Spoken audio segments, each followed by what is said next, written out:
The Celts, in terms of language, form a branch of the large group of nations known by various names such as Aryan, Indo-European, Indo-Germanic, Indo-Celtic, and Japhetic.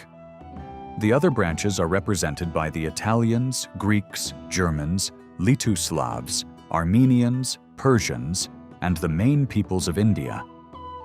The locations of these nations in the geography of the Old World give, roughly speaking, a quite good idea about their relative closeness in language. In this way, the gap between Celtic languages and Sanskrit or Zend is the widest, between Celtic and Latin is the narrowest, and the difference between Celtic and the Germanic languages, including English, is relatively small.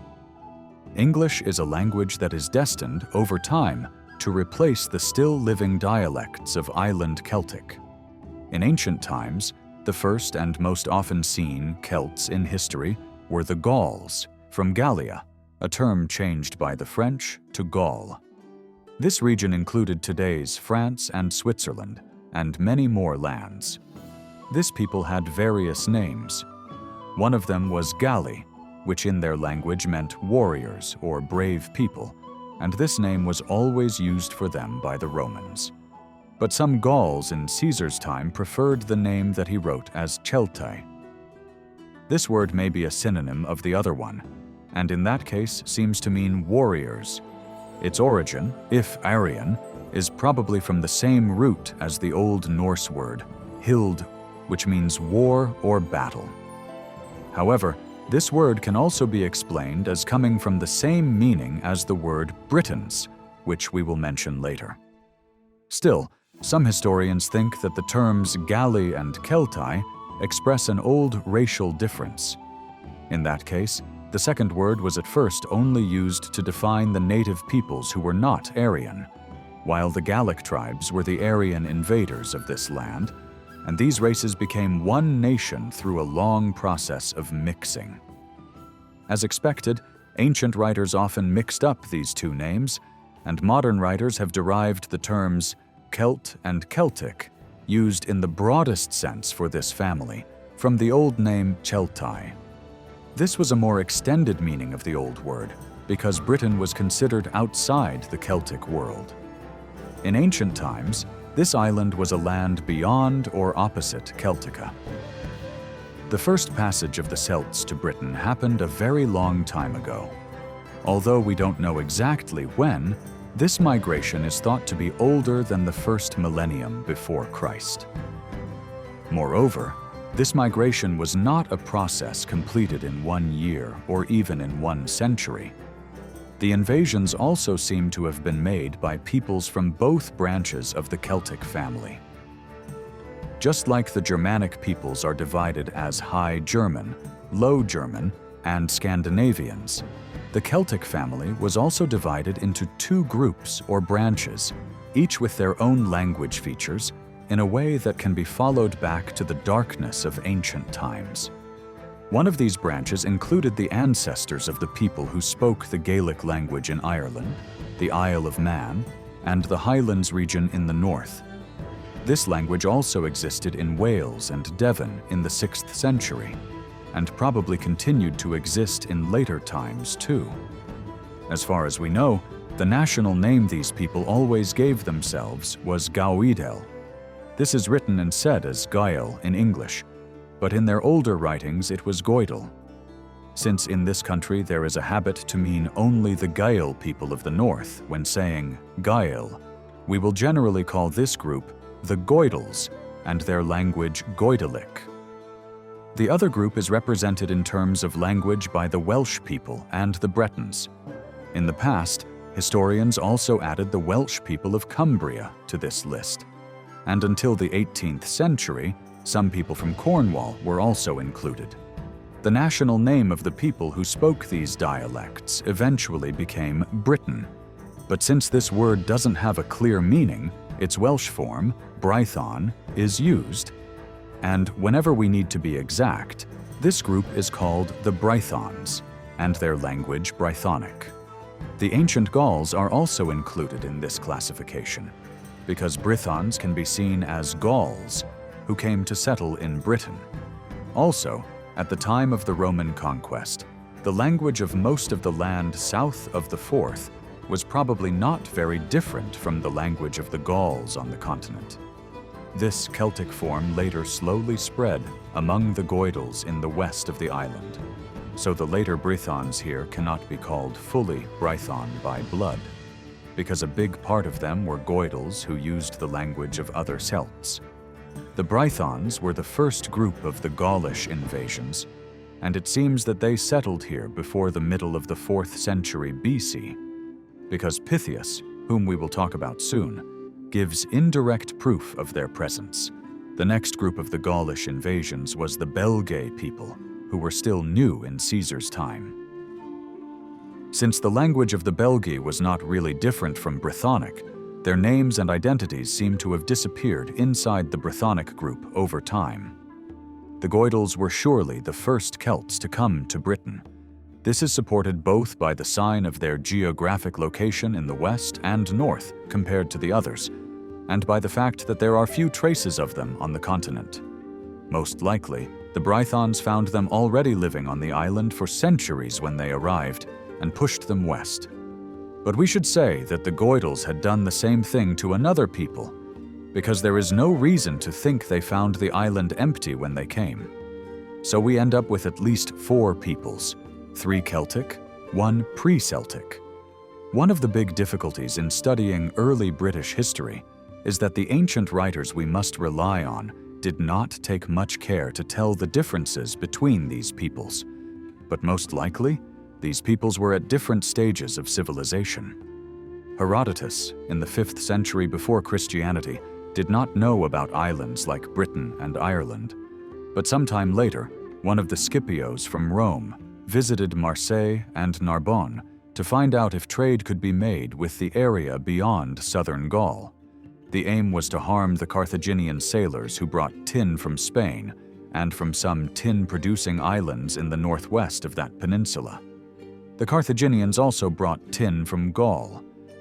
But the Roman could not get any information about the north. However, the idea of a voyage of discovery started to form among the traders in Marseille, and as a result, an expedition was organized with one of the city's well-known mathematicians. This person was Pytheas, one of the bravest explorers the world has ever seen. Pytheas lived in the time of Alexander the Great and Aristotle. Aristotle died in 322 BC, and Pytheas is believed to have been active around 330 BC. It is thought that the story of his travels was published soon after Aristotle's death, and parts of his travel diary have come to us through the works of various ancient writers. Pytheas traveled around Spain to Brittany, from there to Kent and other parts of Britain. Then he sailed from the Thames to the mouth of the Rhine, from there around Jutland, and to the mouth of the Vistula River in the east. He then returned and probably followed the coast of Norway. At last, he came back to Britain, sailed from there to Brittany, reached the mouth of the Garonne River, and arrived at Marseille by land. So Pytheas visited Britain 2 times and showed more interest in it than in the other countries he visited. But it seems he did not go as far as the tin regions in the west, and it is important that he gave no clues suggesting there was any contact between those regions and the continent. This contact, as we must guess, was limited to the southeast of the island, because here the channel was the narrowest. Pytheas made many observations in Britain, but because of the poor quality of the tools used at that time, these observations have no value. However, what he said about the people is different. In the southeast, he saw a lot of wheat in the fields, and noticed that the farmers carried the bundles to big storehouses, and the threshing was done there. In this cloudy and rainy Britain, where the sun was very rare, the open-air threshing places of the south did not work. He also learned that they made a drink by mixing wheat and honey. This is the mead still known in some parts of Wales. Also, it is thought that Pytheas is the source of the information that they used another drink made from barley instead of wine. as Greek writers said. The known name of this drink in their language is still the word that means beer in Celtic. It was curmi in the past, and now has become cuirtin in Irish. So, we have a lot of evidence that shows that Aryan farmers were fully settled in Britain in the 4th century. Now, the voyage of Pytheas was organized by his fellow Greeks in Marseille for practical purposes, and without doubt, it ended with the expansion of trade, directly or indirectly, from Gaul to the part of Britain closest to the continent. One more thing that gives a little light on this is that the first coins thought to be made on the island, although this happened long after the time of Pytheas, were modeled on the Greek coins made in his time. This also shows that some trade with the north had started at that time. About 200 years later, another well-known Greek expanded his travels to the island and visited the region in Cornwall where tin was found. He called it Belerion. This person was Posidonius, who worked with Cicero in Rhodes. Posidonius is known as the source of Diodorus Siculus, who wrote about the people and how they processed tin, and who also said that most of the people in Britain lived in simple houses made of reeds or wood, and that harvest time meant cutting the ears of grain and storing them in holes under the ground. From these holes, the grain that was stored longest was taken out every day and prepared for eating. This seems to be a grain-preparing method well known in the West Islands of Scotland in the 18th century. There, corn was prepared so skillfully with the help of a flame that it could be cut, processed, cleaned, ground, and cooked within 1 hour. It is understood that Posidonius talked about a region farther from the southeast corner where the words of Pytheas probably applied. But now we have come to a time when the Romans were starting to get to know this island in a very real and clear way. In the late summer of 55 BC, Julius Caesar decided to cross to Britain because he had heard that the Gauls received help again and again from this island in the wars they fought against him. The war season for that year was almost over, but Caesar still wanted to visit the island, to see the people, and, so to speak, to understand the situation himself. So he tried to get information from the traders about the size of the island, what kind of people lived there, their war methods and way of life, and also whether there were good harbors for big ships. But this effort failed because, as he said, no one except the traders easily crossed to the island, and even they only knew the coast and the areas across from Gaul. Then Caesar sent one of his officers, Volusenus, with a warship to collect as much information as possible about the coast of Britain. Volusenus would return as fast as he could. In the meantime, Caesar gathered ships from everywhere and also brought the navy that was used the summer before against the Veneti to a port in the land of the Morini, where the crossing to Britain would be easiest. This news quickly reached the opposite coast, and ambassadors from many states on the island came to Caesar. This shows that the connection between the island and Gaul was much more ready and close than Caesar's words had suggested. The ambassadors said they would give hostages and show loyalty to the Roman people. Caesar sent them home with generous promises and encouraged them to stay firm in their decision. He also sent Commios with them.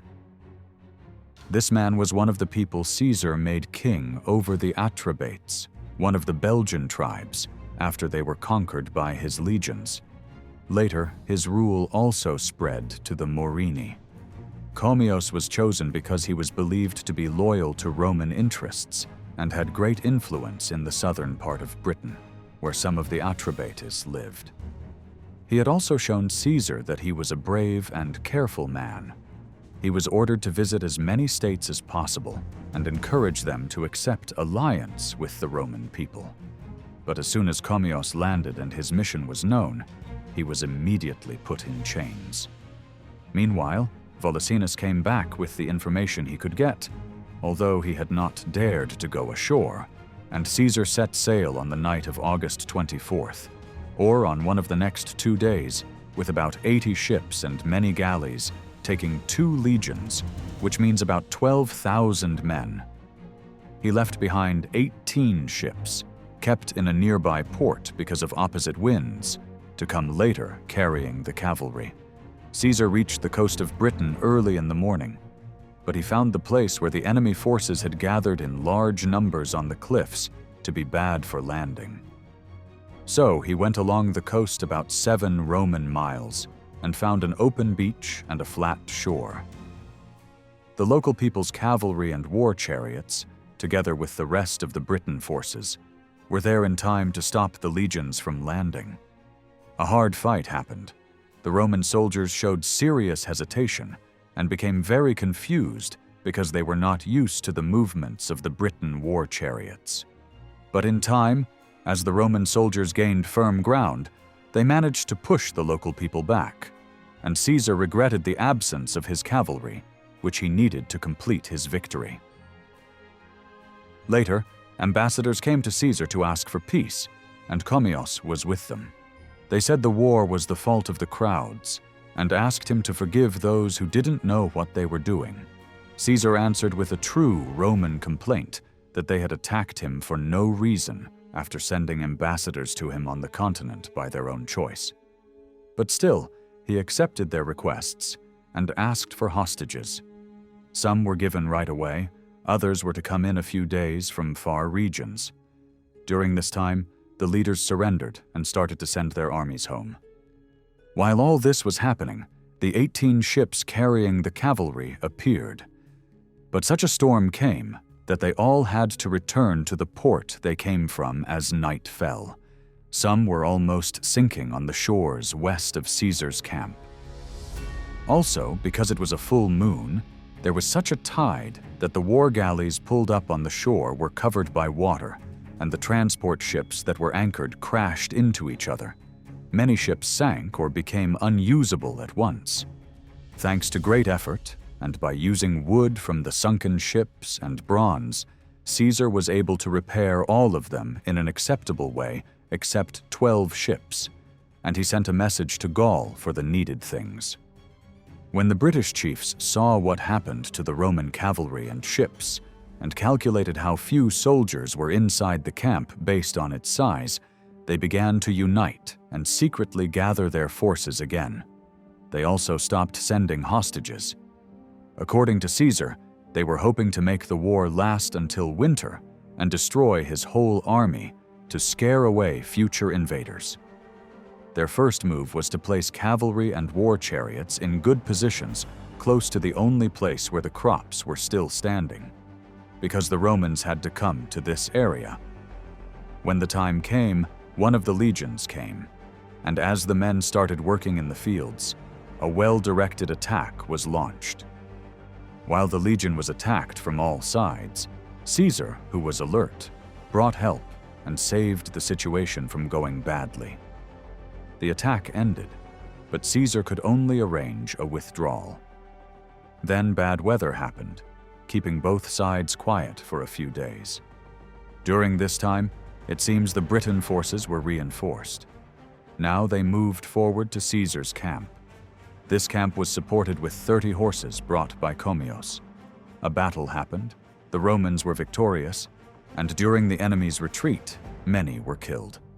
After the soldiers looted the area and destroyed everything they could, ambassadors came again on the same day to ask for peace. This was easily accepted, but Caesar asked for twice as many hostages as in the first time, because the commander was eager to return to Gaul. He said the reason was the late season and the weak condition of his ships. Caesar understood that without a bigger force on the island, especially in terms of cavalry, he could not do much. He left shortly before the equinox. According to some accounts, he had stayed here for almost a month, and according to others, a little more than 2 weeks, but he had not gone even 1 mile inland from the place he landed. The hostages were to be sent after him. The ones from 2 states reached him, but more did not come. Still, the Roman Senate, after learning of Caesar's victories through his letter, decided to hold a public Thanksgiving celebration for 20 days. Caesar ordered more ships of better kind to be built for a second campaign to Britain the next summer. The desire of the soldiers to take action was so strong that when he returned from Illyria and Italy in June, almost 600 ships, new and old, were ready to be launched. It seems what they had seen on the island filled them with dreams of rich loot. The same feeling was shown by pirate ships that were specially prepared to follow the army across the Channel. It was believed that the waters of Britain produced a lot of valuable pearls. This belief must have disappeared over time, but we know that British pearls decorated an armor that Caesar dedicated to the Temple of Victory in Rome. When the preparations were finished, Caesar set sail from a place he called Portus Itius, or the Ictian Port, which is believed to be the same place he had started from before. He had 5 legions and 2,000 cavalry with him. The total number of ships was more than 800, but 60 ships made in the land of the Meldi, above Paris on the Marne River, could not join the campaign because they had to return due to a storm. That year, Caesar was determined to start in season. So, according to some, he set out on the night of July 18th, and according to others, 1 or 2 days later. But in the morning, he saw that his fleet had been pushed beyond South Foreland by the current, and with great effort, he was able to return to the place he had decided last summer was the best for landing. This task, along with choosing a place for the camp, took the rest of the day. However, when night came, he moved with the whole army except for the troops he thought necessary to guard the camp and the ships anchored nearby. Because this time, the Britons, thinking it was useless to try to stop such a large force from landing, had chosen to take a strong position inside the land. Caesar marched about 12 miles during the night, and then saw the Britons.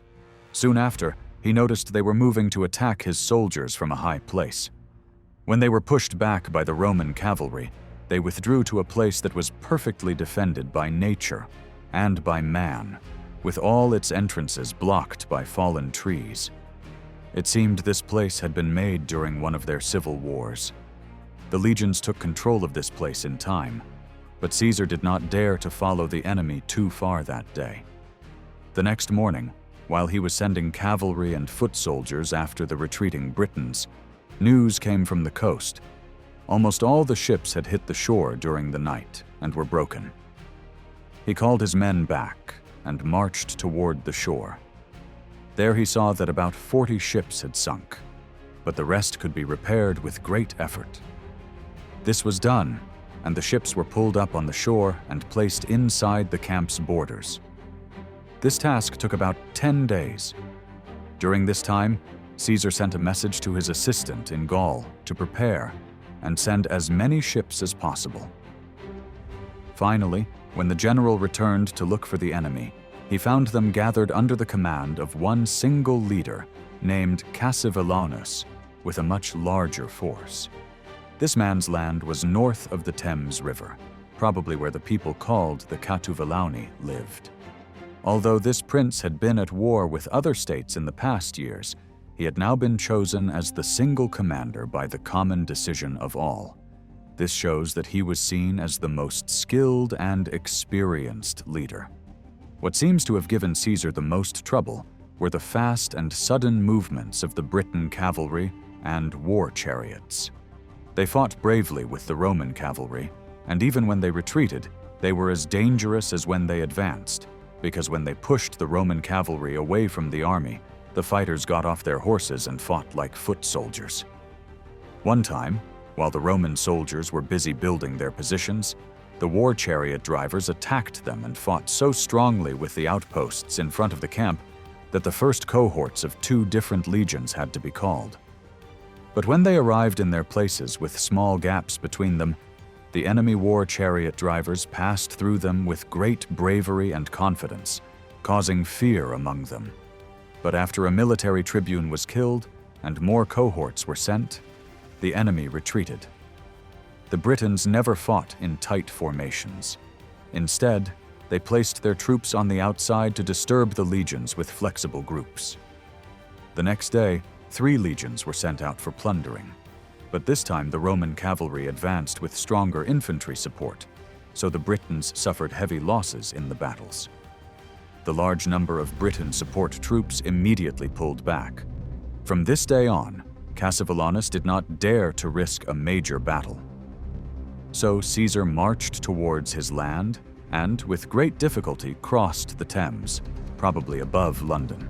But his soldiers were very eager because they had not yet collected much loot. Cassivellaunus sent most of his forces away, but he kept about 4,000 war charioteers to disturb Caesar's march and clear the possible routes. These tactics greatly reduced the area the Romans could plunder and made the destruction work of the soldiers much harder than expected. For this reason, the general almost sadly mentioned that his men could reach their goals only in a limited way through the troubles of the march. But this would not last long, because the people of the Trinovantes, a strong people living in what is now Essex and part of Middlesex, from the Leia to the Stour, came to Caesar to ask for peace. The reason they made this decision may have been partly to escape the destruction of the Roman army and partly to take revenge on Cassivellaunus, because Cassivellaunus had killed their king. This king's son, named Mandubratios, had managed to reach Caesar in Gaul and gain his protection. So the Trinovantes asked not only that Caesar accept their loyalty, but also that he send Mandubratios to rule over them and protect them from Cassivellaunus. Caesar agreed and asked them for 40 hostages and grain for the army. They brought both the hostages and the grain, and their land was protected from soldiers. Now the conquest became easier, because other tribes like the Senimagni, Segontiazi, Ancalites, Bibroci, and Cassi followed the example of the Trinovantes. They told the invader that the stronghold of Cassivellaunus was not far away, and that many people and animals were gathered there. Caesar found the place very well defended by both nature and man. In Britain, such a stronghold consisted of a ditch and wall surrounded by wooden defensive walls. But soon the Roman soldiers captured the place and the large number of cattle inside by killing many of those who had run away. However, Cassivellaunus was not idle. While these events were happening in his lands, he gave orders to the 4 kings of Cantian or Kent, a region also including part of Surrey, to attack Caesar's camp by the sea. They immediately started the attack, but they were pushed back with heavy losses, and one of their leaders was captured by Roman soldiers. After hearing of this failure, and especially after the Trinovantes and other states had changed sides, Cassivellaunus decided to ask for peace through Atrebatian Commios. Unwelcome news had reached Caesar from Gaul, and because he still held his earlier opinion that the season was late, he used the chance to end the war at once by asking for hostages and setting the amount of yearly tribute that Britain would have to pay. He also gave orders to Cassivellaunus, with strict commands that cost him almost nothing, not to harm Mandubratios and the Trinovantes. Since the date of Caesar's departure was close to the equinox, he must have stayed here for about 2 months. Of course, he did not return empty-handed. He took not only hostages, but also many captives with him. Selling these captives would fill the Roman treasury with gold. From Caesar's departure from the island in 54 BC until the invasion by Emperor Claudius in AD 43, that is, for about 100 years, we have very little information about the history of Britain. This gap can be partly filled only by the lettered coins that began to be made after Caesar's conquest of Gaul. The first coins minted in Britain were modeled on the coins of Gaul. These coins came originally from the Phocian Greeks of the city of Massilia, or Marseille, which the continental Gauls had met at the end of the 4th century BC. These coins were the gold staters of King Philip II of Macedonia. Weighing about 133 grains, or about 8.6 grams, this fine coin had on one side the head of Apollo wearing a laurel wreath, and on the other side a charioteer in a war chariot, under the name of Philip. At first, the Gauls copied these coins very well, but as time and place moved away from the original, the figures changed into very strange and imaginary shapes. According to Sir John Evans, who is the biggest authority on this subject, the people in the south of Britain probably started to mint this kind of gold coins between 200 and 150 BC. The information he collected suggests that this first happened in Kent. Then, other tribes in southern England, up to the border of Dorsetshire, started to mint coins in turn. Also, on the south coast, coins of several different types can be found. It is hard to decide whether they belong to Gaul or to Britain. Even though the money seems to have gone as far as Cornwall, there is no good proof that any tribe west of the Dura Tridges in Dorset had their own coins. Between Dorsetshire and the Avon in Worcestershire, it is likely that more than one tribe had early coins. In the same way, the tribe of the Catuvellauni, whose lands went from the Thames to near the Wash Bay in the northeast, and the Trinovantes to their east, living in Essex and Middlesex, also made coins. But when Caesar came to Britain, there is no good proof that any tribe north of these, like the Iceni, who lived in what is now Norfolk and Suffolk, had their own coins. Also, no British tribe is seen to have started putting letters on their coins at that time. It is not certain that silver or bronze coins were made in that period, but in any case, they are thought to have come into use long after gold coins. Still, Caesar is usually quoted as saying that money was not used in Britain, and that pieces of bronze or iron with fixed weight took its place. But this part is quite unclear, and there are big differences between the old manuscripts. Some say the Britons used gold coins, and some say bronze money. Whatever Caesar wrote, there is very little doubt about gold money. According to the most trusted manuscripts, he did speak of it, even though he himself saw very few of them. This can be understood from the writings of one of his officers. Also, among the tribes that had no coins, it is very possible that bronze blocks or iron bars were used instead of money, and that Caesar knew about this. When he said that iron was found on the coasts of Britain, but in small amounts, he was probably referring to iron mining done in the forest areas of Kent and Sussex. Professor Boyd Dawkins thinks this was done before Caesar came and continued during the Roman occupation, and even for centuries. But there is no reason to think that the great iron ore richness of the country was known in Caesar's time. The small amount of ore that was found was probably pointed out by someone who had seen iron working on the continent. Caesar says that the bronze used on the island was imported, and this is strong proof that copper had not yet been processed here, because bronze is a mix of copper and tin. So at that time, the import of bronze and the export of tin must have been the most important parts of Britain's trade. But it is doubtful that the people of this country depended a lot on bronze, and we either have to doubt the truth of Caesar's information or suppose that he used the word aeis to refer to some bronze artworks made in workshops in the Mediterranean. Now we will deal with a time when letters began to appear on British coins. This seems to have happened first in Kent, or a bit west of it, on the south coast, where tribes of Belgian origin were in active contact with Gaul. Here, one or two coins belonging to Commios have been found, along with many coins of 3 princes who called themselves sons of Commios. It is not known who this Commios was, but he and his sons seem to have ruled almost the same area of Britain, where the Commios mentioned by Caesar had great influence.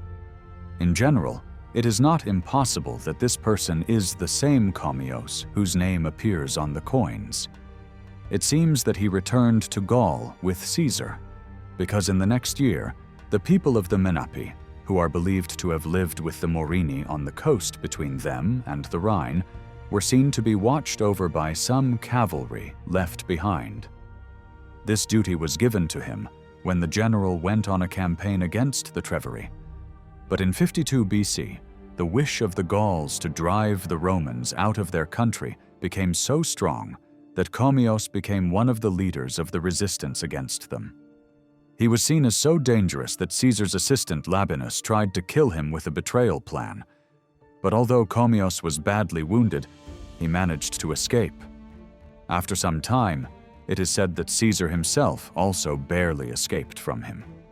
He did this by putting sails on his ship, which had not yet been launched, to make it look as if it had already gone to sea. The chase was stopped, and he had time to escape, so he was able to cross to Britain. But in 51 BC, he appeared again as one of the main leaders of the resistance against Roman rule in Gaul, and while other chiefs had surrendered, he was still resisting. Once again, the same officer tried to kill him, but this time the officer failed.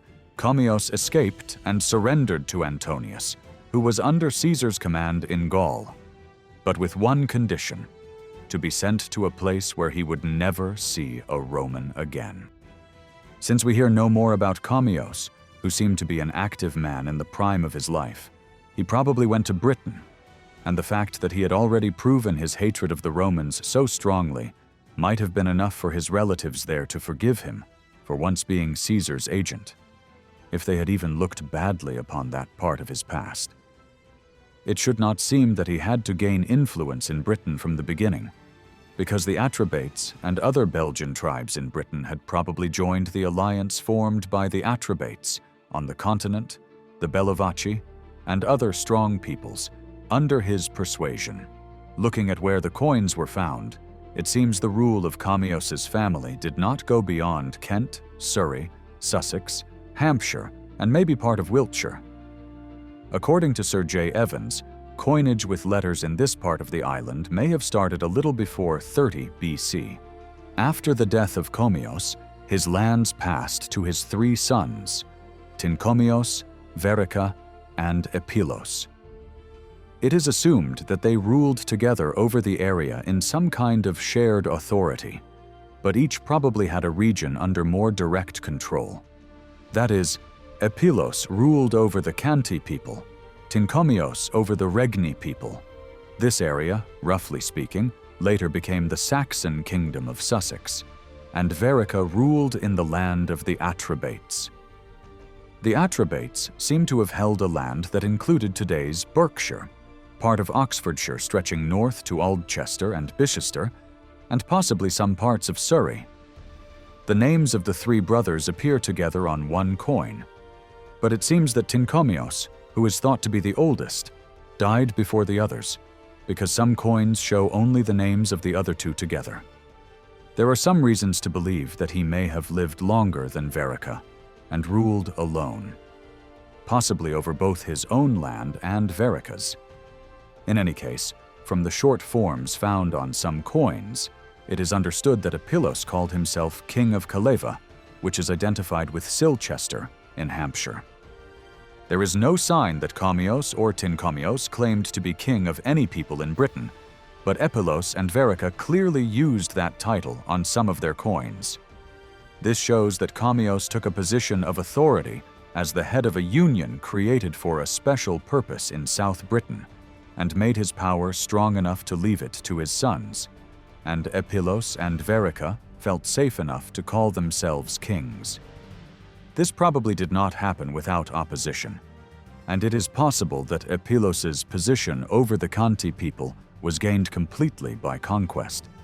This conquest may have happened either during his father's time or just after it, because it is doubtful that Cantian was part of Commios's original area of influence.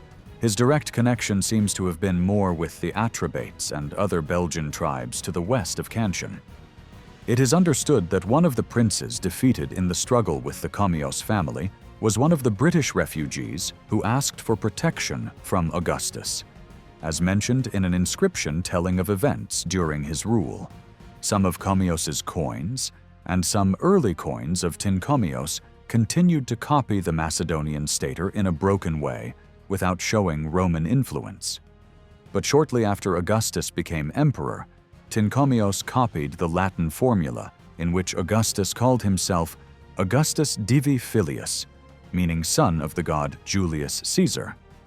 Julius Caesar had now officially started to be called Divus, that is, a god. So Tincomios also put the writing Tine Comi, or even more shortened forms, on his coins. These meant Tincomios, son of Commios.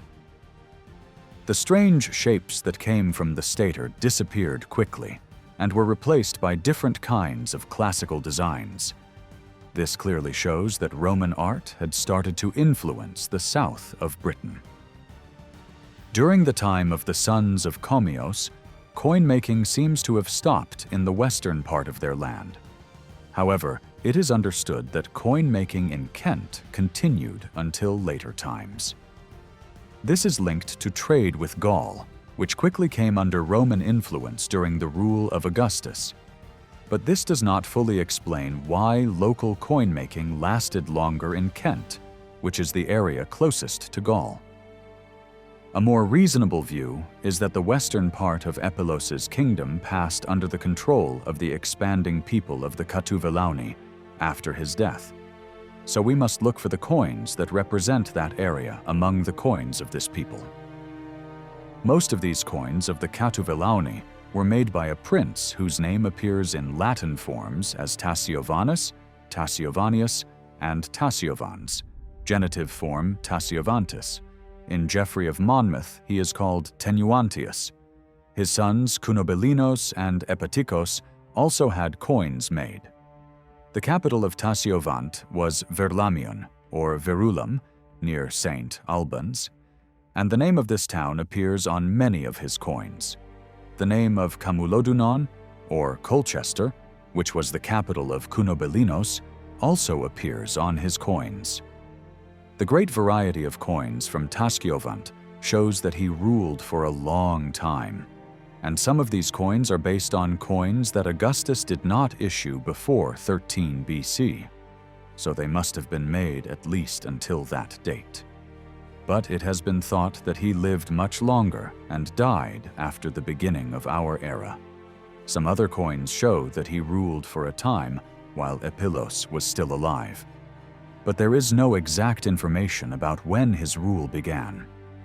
It has been guessed that it began as early as 30 BC, when Augustus became emperor. Some coins seem to point to an even earlier date. This puts Tassiovant very close in time to Cassivellaunus and makes us think he might be his son or the son of his brother, but most likely he was his grandson. In either case, there is no reason to think there was a revolution or a change of dynasty during this time, especially when we consider that Cunobelinus, called Cymbeline by Shakespeare, calls himself Rex, meaning king, on some of his coins. Unless we find evidence against it, we can suppose that the same royal family followed a more or less steady policy in its actions toward neighboring states. From the limited data we have, it seems this policy was based on conquest and aggression. In fact, Caesar tells us how the king of the Trinovantes was killed by Cassivellaunus, and how his son Mandubratius came to Caesar for protection. We do not know how long the losses suffered by Cassivellaunus and his people during Caesar's campaign kept them from attacking the Trinovantes again. But from the coins we learn that Cunobelinus ruled there and made Camulodunon, which is in the center of the country, his capital. This probably happened during the life of Tasciovant, and with his help. It is likely that Mandubratius was not harmed while he was still alive, but coins from the land of the Trinovantes show that for a while a prince named Dubnovellaunus was in power there. This person is named in the Augustan monument we mentioned earlier, as one of two British princes who asked for the emperor's protection. His history has become a bit complicated because his coins have also been found in Kent, and these coins, as far as we can guess, belong to his earlier times, which shows that he ruled in a certain area both north and south of the Thames. He may have been driven out from the south by Epilos, and later from the north by Cunobelinus. It is possible that the land of the Trinovantes at first also included the southern part on the shore of the Thames estuary, and Ptolemy's placing of the Isle of Thanet and the Isle of Sheppey opposite the Trinovantes may show that he believed these islands belonged to that people. Between the Catuvellauni and the North Sea, in addition to the Trinovantes, there was the people called the Iceni. They lived in the area between the Trinovantes and the Wash Bay. After the Trinovantes were forced to obey by the Catuvellauni, it is likely that their turn, if it had not already come, was near. Maybe they were among the first on Caesar's list of states that left Cassivellaunus in his time of trouble by following the example of the Trinovantes. But this is not certain, because in Caesar's writings the name appears as Cenemagni, Cenomagni, and Cenomani, which may be broken forms of a longer title like Ecenimagni for the Iceni people. Or maybe Caesar actually meant a Belgic tribe from south of the Thames. The other names mentioned are the Segontiaci, Ancalites, Bibrosi, and Cassi. All of these were probably Belgic tribes living around the Thames or between its basin and the river Severn, and they can generally be seen as part of the Atrebates. The name Bibroci reminds us of the town Bibrax of the Remi people, and supports Caesar's claim that almost all the Belgic peoples in Britain carried names from their original countries on the continent. The exact homes of the Bibrosi or Ancalites are not known, but there is no strong reason to stop us from guessing that the name Bibroci is the same as Beroc, from which the name of modern Berks County may come. The Segontiaci are linked with the area near Caleva of Silchester because of a Roman inscription set up for Hercules of Segontiac. Some of Tashiovante's coins show the name of this people, or one of their towns, and this allows us to think they were forced into an alliance with the Catuvellauni. This situation is not only theirs, because the coins of Epitikos prove that he ruled south of the Thames, in today's Surrey County. It is understood that the name Cassi, in Gallic language with a soft speech, was said as Caddi or Caffi, and a less exact written form of this name in Latin letters can be seen on the Catti coins found in Gloucestershire and nearby Monmouth County. These were either a branch of the Atrebates or maybe a group from their neighbors, the Dobuni people. The Dobuni held much of the land between the two Avon rivers and between the Severn and the lands of the Atrebates and the Catuvellauni. Dion Cassius, when telling about Aulus Plautius's campaign in this area in AD 43, suggests that all or part of the Dobuni people were under the rule of the Catuvellauni at that time. The middle area between the Catuvellauni and the Dobuni on one side, and the Brigantes of the north beyond the Humber and the Mersey on the other side, was lived in by two peoples, the Coritani in the area between the Wash and the Trent, including the towns of Lincoln and Leicester, and the Cornovi in the area west of the Coritani, from the Avon River in Worcestershire to the mouths of the Dee and Mersey rivers. Very little is known about these peoples, and they played no important part in the resistance to Roman soldiers during the time of Claudius. For this reason, we may guess that they had already been, for some time, allies or subjects of the Catuvellauni state, and so can be counted as already conquered together with them. In this way, the Catuvellauni can be seen as the Mercians, the people of central England of that time. This idea is well supported by their choosing to call themselves by a name, like the Caturiges people in Gaul, which means warrior kings or war rulers. In the aggression of the Catuvellauni, we may need to look for the hidden reason for the influence of Commios in Britain, which Caesar did not explain. The Belgic tribes in the Thames Valley were under great pressure from the Catuvellauni.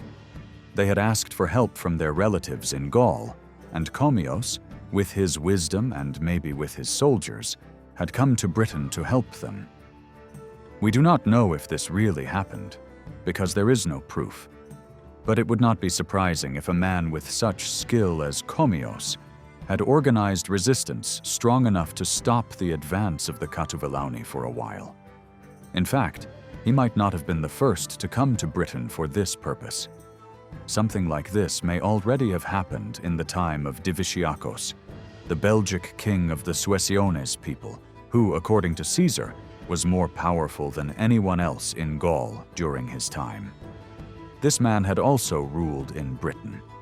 Whatever the case may have been, Commios may have seen that the advance of the Catuvellauni could not be stopped for long, and this may have been one of the reasons, perhaps the most important one, why he took part actively in Caesar's invasion.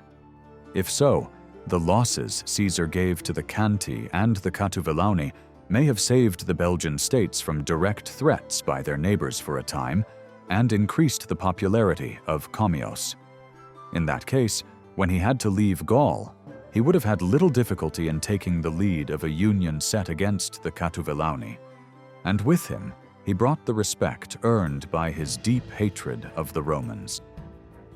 All this story also fits very well with the fact that when Commios set foot in Britain as Caesar's messenger, he was probably chained by the people of Kent. And as has been said before, it may be believed that his son Epeilos later declared his rule in this area, probably by force of arms.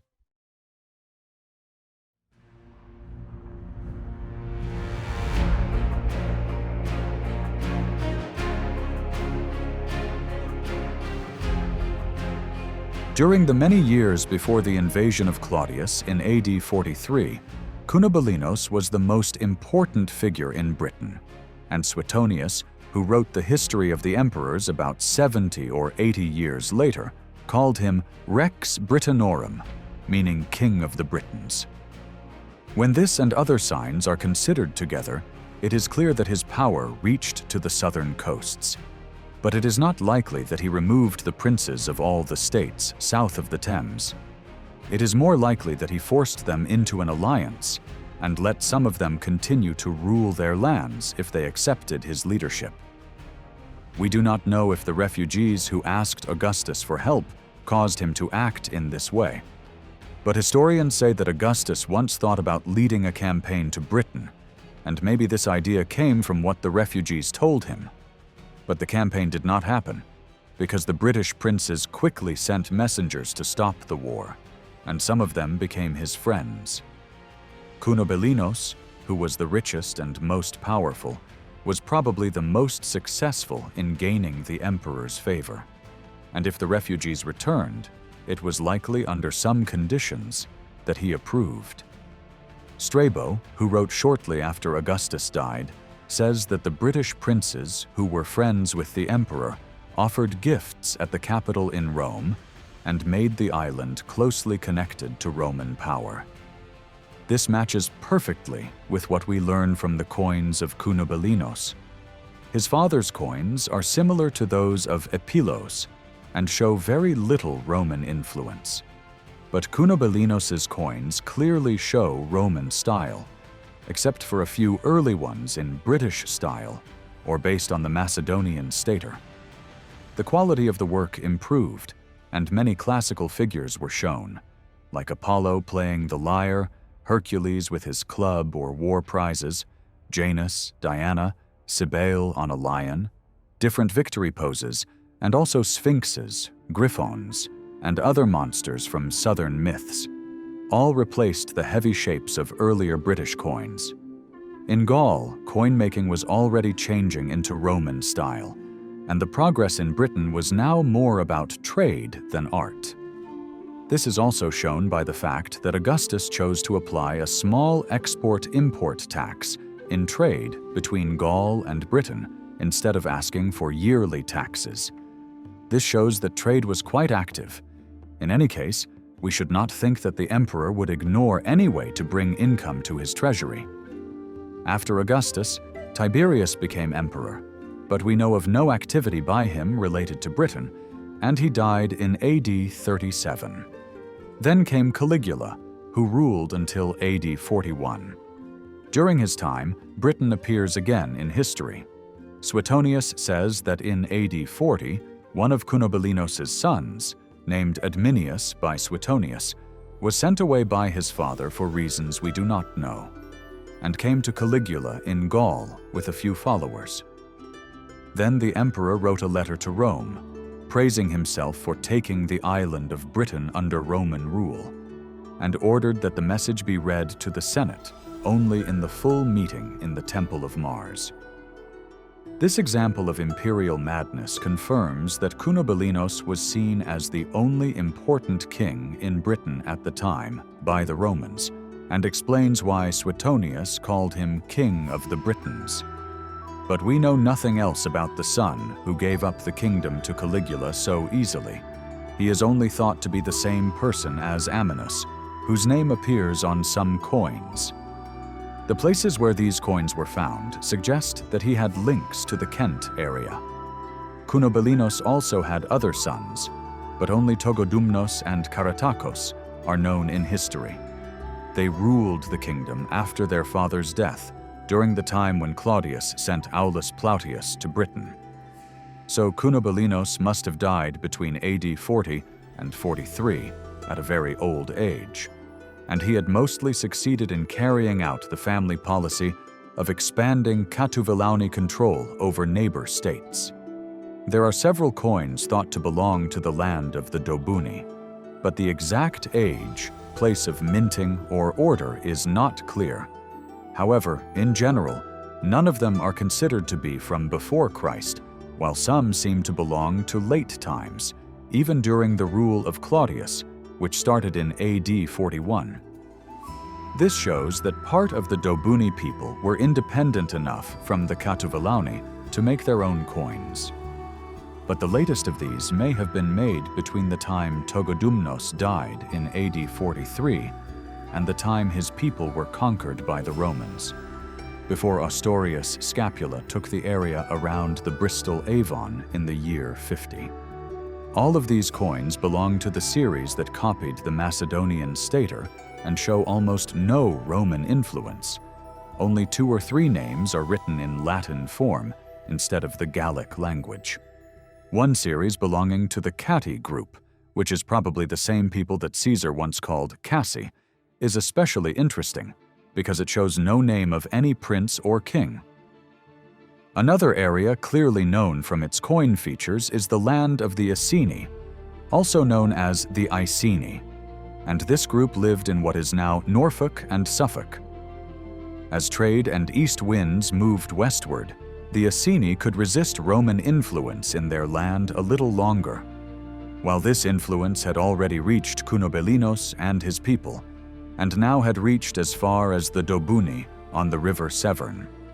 From later stories, we learn that the Iceni were a very strong and warlike people. But once, they may have been among those who left Cassivellaunus and made their own deal with Caesar. Also, their old jealousy and fear of the power formed by Cunobelinus joining with the Trinovantes may have been one reason they chose to ally with the Romans in AD 43, but they soon regretted this decision. The earliest coin group thought to be theirs carries the name of a man called Act de Domaros, but it is not clear if this man really ruled over the Iceni. Maybe Cunobelinus had found a way among nearby tribes to replace this man or become a rival to him. In that case, his coins would be the only gold coins with writing that belonged to the Iceni. And if they really were theirs, it would not make sense for this tribe to later go back to using coins without writing. Yet we know for sure they had both gold and silver coins with no writing. But along with these wordless silver coins, they also used written ones, and some of these show only the shortened name Icen for the people, without the name of a king or ruler. This reminds us of the Catti coins. This suggests that the Iceni had no king at that time. But in later coins, someone named Antidrygus appears. He may have been a king, or the main judge of a state without a king. We cannot be sure. But if we put some clues together, the name of Antidrygus appears a bit later, sometimes in Celtic, sometimes in Latin form, on coins made in Dobuni land. Dion Cassius speaks of a man named Bericos, who was thrown out by a rebellion in Britain and asked Claudius to invade the island. And finally, when the Romans came, the Iceni joined them without fighting, even though they were not the kind of people to fear war. Then we can guess the history like this. The Iceni had a revolution and ended the rule of kings. The state came into the hands of two groups, each led by Bericos and Antidrigus. Their fight may have looked like the argument Julius Caesar once had to solve among the Aedui, a case where both nobles claimed they were chosen as true king for that year. Antidrigus won and made coins with his name. Bericos went to Claudius and asked him to invade the island, promising that if he was made leader instead of his rival, he and his followers, and the Iceni state, would help the Romans. When the Roman army came, Bericos and his men used the Iceni's jealousy of Catuvellauni power to make them ally with Rome. This way he got what he wanted, and Antidrigus had to escape, but he was welcomed by the Dobuni people. There, just like Caratakos did after his own people were conquered, he organized resistance against the Romans for several years. Even if this whole story is only a guess, it is the idea that best fits with the view that the Iceni were never ruled by Cunobelinus. In fact, it is hard to believe he ever controlled their coin system, because their coins show no signs of Roman art or Latin language. They only use the writing style used in Gaul at that time, which was a mix of Greek and Latin letters.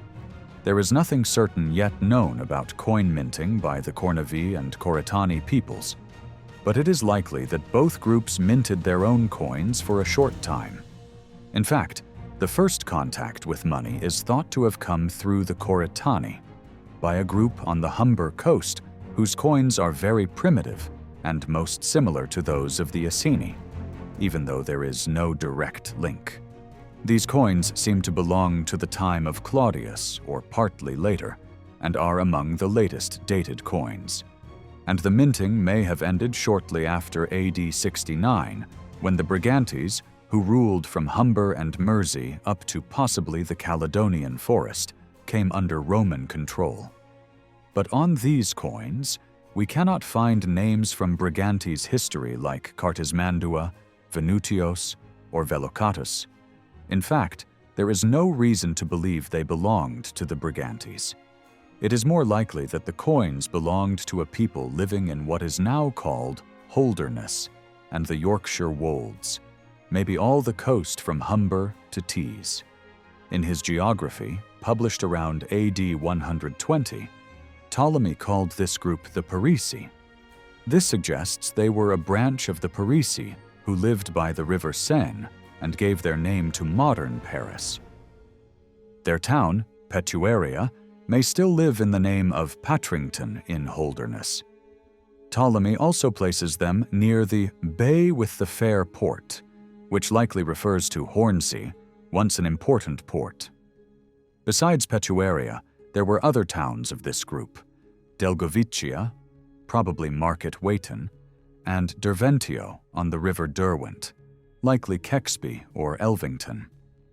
Burial mounds with war chariots and other Iron Age items link them to Market Weighton, Beverley, Pocklington, and other parts of East Riding. It is also very likely that they controlled a large area south of the Humber. So when did the Paresi come to this land? Did they come before the Brigantes and force them to move north? Or did they come later and take part of the Brigantes' land? And if so, how late did they arrive in the Humber area? These questions can't be answered yet, but it is clear that during this period, the Paresi were independent enough to mint their own coins, despite strong neighbors. Some of the coins found are interesting because of the titles used for the people named on them. For example, someone named Volisios sometimes calls himself Domnokoveros, sometimes Domnoveros. This may mean protector of the state, or man of the people. The same word appears on a coin of Dumnorix, a man of the Aedui tribe, whom Caesar says was very popular. This was also one reason Caesar ordered him to be killed when he refused to join the second campaign to Britain. Another northern coin names its maker as Xenotigurnios, which, if read correctly, means old master or elder ruler. Though we don't know what this meant officially among the Paresi, sadly, we do not know the exact time link between these two coin types. If they belong to the same time, it could show that the state had two factions, one supporting a royal figure, the other a man who called himself a friend of the people. If we understand the coins correctly, the Paresi were a people either trying to get rid of kingship or had done so, but were now threatened by a tyrant pretending to be their hero. One possible exception to the rule that these coins use the Gallic language is a group with the letters Vep Corf. These are likely Latin and may mean something like Vepogenos, son of Koreos. If so, these may be the last native coins ever made in early Britain. The Spanish writer Pomponius Mela, who lived in the 1st century, said that the people of Britain, the farther they lived from the continent, knew no kind of wealth other than cattle and land. But some of them probably used bronze bars, iron rods, and maybe gold rings or grains as a means of exchange, as Caesar had mentioned. The coins of the southern states were not prevented from being circulated among people who lived far away. For example, one coin of the Dobuni was found as far north as Dumfries, and a few were discovered in Monmouthshire, in the land of the Silures people. These may be the people described by Solinus as living on the island of Silura, who had no connection with money. This account belongs to at least the 1st century, and probably even later. The study of early British coins also gives some clues about the communication routes between the island and the continent. The shortest of these, and probably the first to be used for trade, was between Kent and the coast of Gaul. Without a doubt, this route remained the main channel for trade with southeastern Britain. According to Pliny, who took his information from Timaeus, writing around the middle of the 4th century BC, who may in turn have gotten it from Pytheas, Thanet may be the island where, during high tide, tin brought from the west was carried in leather boats with paddles, called coracles, by the local people to be sold to traders coming from Gaul. This coastal journey is thought to have taken 6 days. However, there was another communication line whose use never stopped since the arrival of the first Belgic tribes. The Belgae, pushed westward in Gaul by pressure from Germanic peoples behind them, advanced westward. Once they became familiar with the sea, some of them may have continued this movement and reached ports between Dungeness and the mouth of the River Stour in Dorsetshire. There is no evidence that the Canti or the Durotriges and their related peninsula tribes on the opposite shore should be counted as Belgic. From this coastal line, the Belgae spread to the Thames and advanced toward the Severn Sea. The lands where the name Belgae was preserved in Britain were bordered by the territories of the Regni, Atrebates, and Dobuni on one side, and by the Dorsetshire Stour line and the Mendip Hills on the other. Beyond this line were the Durotriges and the Dumnoni. It is not easy to distinguish the early coins of the coastal Belgic peoples in Britain and Gaul from one another, and this provides strong evidence supporting Caesar's statement that Belgic tribes had made themselves a home in the south of the island. It cannot be said for sure how much these communication lines became trade routes. Some of the tin from Cornwall may have been brought into the lands of these tribes and then carried to a place near the mouth of the Seine. Also, there is numismatic evidence for a link between the British coast and the Channel Islands, and this link probably extended to Gaul on the other side. The coins in question point to the time of Claudius, but the trade they show may have started much earlier. There is no sign that the tribes west of the Belgae produced written coins. but the Durotriges may have minted coins without writing. Also, they seem to have put both written and unwritten coins of other tribes into circulation. In this respect, they may be considered slightly behind the Iceni. It is not certain whether the Durotriges were Goidelic or Brythonic, but generally, the remains of their language in Devon and Cornwall allow us to classify them among the earlier arriving Celts, the Goidels. It is certain that they were not Brythons. In terms of civilization levels, except for the people living in the Tin regions, those living in the southeast of the island were probably more advanced. In ancient times, these Tin regions mainly included Dartmoor, the area around Tavistock, and various valleys around Sant Austell facing the southern coast of Cornwall. In most other areas where tin was found, the fact that the metal was deep underground may have made it difficult to mine during those times.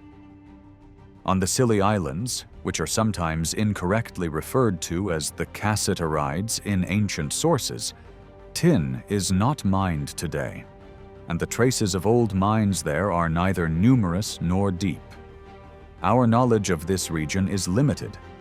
Coins without writing, which circulated in the Belgian coasts of Britain and belonged to the Durotriges people, have also been found in Cornwall, suggesting that the tin trade continued along the southern coast in the direction of Thanet.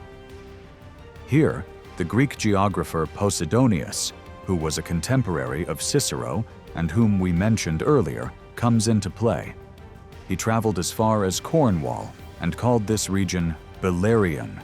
This name was later used by Ptolemy for Land's End.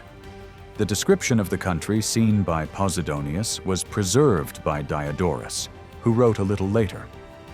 This author states, among other things, that the people living in this tip of Britain, namely the Belerian people, were very hospitable to foreigners, and, thanks to their contact with foreign merchants, became civilized in terms of their way of life. According to Diodorus, the land from which tin was mined was very rocky, but contained veins of earth. These veins were crushed, melted, and refined. The tin was poured into molds in the shape of dice and turned into sheets, and then taken to an island called Ictus, located off the coast of Britain. When the tide went out, the area in between would dry, and they would transport a large amount of tin to this island by carts. After saying a few words about the high water level, Diodorus mentions that on one of these islands, merchants bought tin from the locals and took it to Gaul. From there, after about a 30-day land journey, they would deliver their loads by mule to the mouth of the Rhone River, where the Rhone and Saône rivers meet. Docks were built there for tin barges. Diodorus also mentions that after talking about the tin brought from the Cassiterides, large amounts of tin were carried from Britain to the opposite coasts of Gaul, and from there it was taken on horseback through the interior of Celtic lands to the cities of Marseille and Narbonne. This refers to the tin of the Dumnonian Peninsula and shows that at that time, large amounts of tin were taken to an island located in the east, and from there passed over a short distance to Gaul. It has been argued that this island could not have been St. Michael's Mount, as some writers have thought, because it did not really appear as an island in ancient times. It is also not the Isle of Wight, because it has never been accessible on foot. Some historians insist that the island in question was Thanet. This view could explain Caesar's statement that tin came from the inland parts of the country. However, the matter of transportation is far more complex than we can solve. In earlier times, it seems that tin was transported by boats from the west. If we take into account the rather confusing account of Timaeus, such a conclusion is possible. In that case, there may have been significant improvement in the road conditions in southern Britain. So then, was there a direct tin trade between Cornwall and the continent? And did this continue since the time of the Carthaginians or Phoenicians? The evidence that Phoenicians were once in Britain is not very convincing. But in the writings of the somewhat confusing poet Festus Avienus of the 4th century, there is a kind of proof that Himilco's exploration reached as far as Britain during the most glorious times of Carthage. Modern writers are more inclined to accept this view. If there really was trade between the tin regions of Britain and the Carthaginians, this trade was probably continued by the Veneti, who controlled trade with Britain in Caesar's time. These people traded tin and brought it down to the mouths of the Garonne and Loire rivers. From there, it was carried to Marseille and Narbonne. For a time, they may have brought British tin directly to the mouth of the Loire River, and at least they were taking some of the tin from the southeast of Britain. But even if there was direct tin trade between Britain's tin regions and the Loire, this may have been entirely unknown to Caesar. It is also notable that the Dumnoni people had no coin system of their own, nor is there any indication that they used money very much. This situation seems to suggest that they lived quite far from direct trade relations with the southern parts of Europe. No matter how friendly they were to foreigners, it appears they mainly bartered their tin in exchange for Mediterranean ornaments and other flashy jewelry that barbarian tribes liked. But this situation does not prove that there was no contact between the Dumnoni people and the nearest region of Gaul during the Veneti period.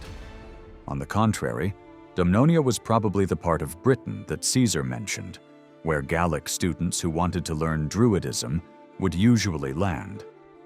But assuming that this contact had a very long history might not be accurate. The Carthaginians had expanded their tin trade from Spain toward Gaul, and some mining activities in riverbeds belonging to the Bronze Age were carried out in regions such as Morbihan or the land of the Veneti. We can say that the beginning of Veneti's maritime power was probably due to these contacts established with the Carthaginians. After the end of the Second Punic War and the collapse of Carthage's power in Spain, the Veneti took over the tin trade so completely that there is no record of any interruption in the supply to Mediterranean markets. The tin was unloaded at the mouths of the Loire and Garonne rivers, and some of it came from places known as the Cassiderides, or Tin Islands, which were initially thought to mean the British Isles. The trade with the Cassiderides was conducted with such secrecy that no Roman could learn anything about it, until Publius Crassus personally obtained all the information on the subject. However, it is quite doubtful whether he was the same officer named by Caesar, who was sent to subdue enemy tribes in Aquitania. If the Veneti were bringing the tin from Britain directly to the mouth of the Loire, and Caesar did not know this, it shows how tightly they kept their secret. Caesar's description of the Veneti fleet shows that this fleet left a strong impression on his mind. He wrote that their ships were large, stood high above the water, and because of this, the Romans could not easily hit them with their weapons. Even though towers were built on Roman ships, these towers were not as high as the stern of the Veneti ships. These ships were made of strong oak. Their decks were 1 foot thick and fixed with iron bolts as thick as a man's thumb. It is noted that the metal used in the ships Caesar used to cross to Britain was bronze. The sails of the Veneti ships were made of leather and were tied to the anchors with iron chains instead of ropes. The sharp parts at the front of Roman ships could not damage these ships. However, when they had to maneuver in a small area, the situation of the Veneti began to worsen the moment the Romans thought of cutting the ropes with long-handled hooks, because these ropes were essential for their sailing-based maneuverability. Until their unsuccessful war with Caesar in 56 BC, the Veneti were managing most of the trade with Britain or collecting taxes through others who participated in this trade. They were also in alliance with all the coastal tribes from the Loire to the lands of the Morini and Menapii, and they were receiving help from Britain as well.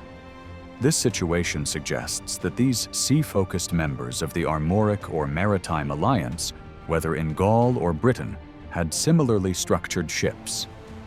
To get an idea about the size of their fleets, it should be noted that the Veneti were able to gather around 220 fully equipped ships on the southern coasts of Brittany to confront Caesar's fleet. These ships were built not for war, but for trade. Caesar describes this sea as large and open, extremely difficult for navigation, and almost impassable for someone who does not understand the nature of tides. He emphasizes that harbors were rare, insufficient, and sometimes non-existent. In other words, he saw these ships as very suitable for long-distance journeys. However, it is not possible for us to know exactly how far into the open sea these ancient sailors of the Armoric alliance, who had no maritime compass, could go without any coastline. As a general rule, it can be assumed that they stayed close to the shore. In Caesar's time, the most important elements of the Veneti's trade with Britain were the export of tin and the import of various ornaments and amulets. When Strabo wrote about 70 years later, he described these imported products in a dismissive way: ivory rings, necklaces, red amber, glassware, and similar decorative items. However, Strabo's account about the island's production is even more interesting. Among these products were grain, cattle, gold, silver, and iron. All of these were being exported to the continent. Also, hides, slaves, and dogs used by the Gauls in war and hunting were being sent. The export of grain and cattle seems to show that the country experienced a notable period of prosperity after Caesar's departure. The mention of gold and silver is interesting. However, even more remarkable than these metals is that iron, which was very rare in Caesar's time, had now become abundant enough to be an export product. It is not stated exactly where the slaves came from, but they likely came from the more distant parts of the island, and possibly from Ireland. However, a more important question about them must remain unanswered. Were all or most of them prisoners taken in war? To summarize these observations, there is no reason to think that Caesar's conquest of the Veneti and the Armoric alliance caused the shipbuilding knowledge they had learned from the Carthaginians in Spain to disappear along the coasts of Gaul and Britain. In fact, ending their monopoly may have had the opposite effect, and it is not unlikely that Veneti ships became a model for all the ships later used by the Romans in British waters. In this context, it can be said that modern seafaring through the Veneti ships is descended from the ships of the Carthaginians and the proud merchants of Tyre and Sidon. From other perspectives, Caesar's linking of Britain to the Roman world gave a great boost to trade between them and opened the door to Roman influences, such as the beginning of Latin being used as the official language of this country, as evidenced by the design of some coins noted here. Therefore, when we look at the people of this island before Claudius's invasion from this angle, it can be said that the inhabitants of the southeast were the most civilized, and that some Brythonic or Gaulish peoples living in the region stretching from the Severn Sea to the Isle of Thanet, and from the English Channel to the Tees, had advanced enough to mint their own coins. From the Goidelic branch perspective, it is possible that the Durotriges had a coin system without writing, that the Dumnoni were not completely against coins in their own territory, but most likely showed a clear interest in decorative items coming from Mediterranean workshops, and that the Silures and other Goidelic tribes in the remote parts of the island carried out trade only by means of barter. Now let's move away from the early Britons' coins and trade and take a broader look at their customs. Advancing as far as the north of the Thames, Caesar had the opportunity to observe the appearance of the country and learn many things about the people, but there is no reason to think that he encountered any representatives of the older Celtic settlers or the non-Celtic native peoples. Perhaps they only appeared before him as slaves. Caesar thought the country was very densely populated and that the abundance of cattle was remarkable. the structures he saw resembled those in Gaul and were quite numerous. But in his eyes, a Briton city or fort was a place surrounded by a complex forest, fortified with ditches and walls. According to what Strabo tells us, the Britons gathered their huts and animals inside these walls, but did not intend to stay there for long. Caesar noted that the people of Kent, whom he saw as the most civilized, were not much different from the people of Gaul. Diodorus, on the other hand, compared the Britons' simple and frugal lifestyle with the luxurious life he knew as the result of wealth. The population density in the southeast and the tradition of storing grain in large granaries suggest that even at that time, large amounts of grain were successfully grown in this region. However, in areas where harvested ears of grain were stored underground for daily needs, the population was probably more sparse and grain cultivation was less common. When Caesar said that most of the people living in the interior did not grow grain, fed on meat and milk, and wore leather as clothing, these statements can be largely accepted as true. But it is not possible to determine exactly which tribes he was referring to. When Caesar made these remarks, he was probably relying only on rumors circulating among the more civilized people in the southeast of the island. These were general opinions about the backwardness of some peoples in the far west and north. The same interpretation applies to Strabo's statement that some Britons had no knowledge at all of gardening and farming. However, his claim that, despite having plenty of milk, they were too ignorant to make cheese is at least supported by negative evidence from the Welsh word for cheese, cause. This word, like its English counterpart, was borrowed from the Latin word Cassius. Caesar's statement that all Britons die themselves with woad should be evaluated a little differently. We may not expect this to be common among the southeastern people. But since Caesar likely wrote this based on his own observations, it must be accepted that the practice was valid even among them. However, this may not have meant more than painting the face for war or certain religious ceremonies. It should not be confused with the more serious practice of tattooing, which continued in the north of the island until quite late periods. The later poet Ovid also mentions painted Britons. This tradition seems to have existed quite widely. Some writers say the Agathyrsi and Geloni peoples did this, while others similarly mention the Sarmatians and Dacians. Herodotus refers to the Thracians. Sidonius, who was the bishop of Clermont in the 5th century, vividly described this tradition by saying that some Saxons painted their faces blue and pushed their hair to the back of their heads to make their foreheads appear larger. Caesar also states that Britons shaved all their facial hair except the upper lip and kept the hair on their heads long. But his most striking statement is what he says about the moral customs of the people.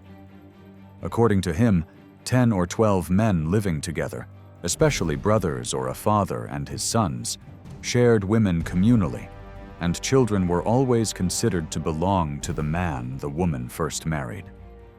Putting aside whether this was a tradition among the Celts of Britain, it is not even certain whether it was common among any Aryan people.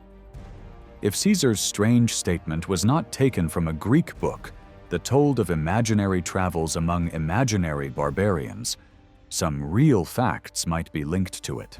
First, it is possible that the family structure of the Britons was a kind of undivided family form, in which 10 or 12 men, along with their wives and children, lived under the absolute authority of the father in a patria potestas system. This is a model well known to those who study early institutions and represents a particular stage in the social development of most Aryan nations. The Britons of the southeast and some Gaulish peoples on the continent may have heard that the marriage understanding of some tribes living in the remote parts of Britain was different from the form common among Aryan peoples. This would be a more accurate conclusion. A statement similar to Caesar's was transmitted by Strabo, but met with skepticism. However, by his time, such a way of life could only be found in Ireland. Dion Cassius, writing at the beginning of the 3rd century, repeats a similar statement for the people of Scotland. Later, those who added to the text of Solinus included this tradition in a portrait drawn for the poor king of the Hebrides. This was actually a rumor that should have been left in mythical places like Thule. But St. Jerome and others believed they had reasons to associate this practice with the names Scotti and Atticotti. This suggests that Britain and Ireland, until a relatively late date, the political situation of the Brythonic peoples in Britain toward the end of the early Iron Age and the period when their independence ended can best be examined in connection with the situation in Gaul as described by Caesar. Like all other Aryan nations, the Celts were once ruled by kings, like the Greek kings of the heroic age described in Homer's Iliad or the early Roman kings. This type of personal rule ended among Aryan peoples at different times when chieftains loyal to the king seized his power and turned it into a temporary and elective position within their own class. This development caused the same person to be both ruler and subject in turn, and no doubt represented a very distinct stage in social development. In this way, by the 7th century BC, kings had been eliminated in almost all of Greece and its colonies. In every case, after the fall of the monarchy, an oligarchy or class rule emerged. In Rome, too, when the Tarquins were expelled, all power effectively passed into the hands of the patricians. A similar revolution, even though no Herodotus or Livy emerged to record it, had occurred in Gaul before Caesar's arrival. But not very long before, since Caesar found almost everywhere the sullen and scheming representatives of overthrown dynasties, and he could easily use them either to gather information about what was happening in the senates of the peoples who had deposed their kings, or to control their countries by appointing them as kings under Roman protection in place of their fathers. This was always a known Roman policy, and was extremely unpleasant for most of the Gauls, because their hatred of kings was perhaps as intense as that of the Romans. For example, a scheming Aeduan named Dumnorix knew that the easiest way to stir hatred against Caesar in the Aeduan Senate was to quietly suggest that he had been given the title of king.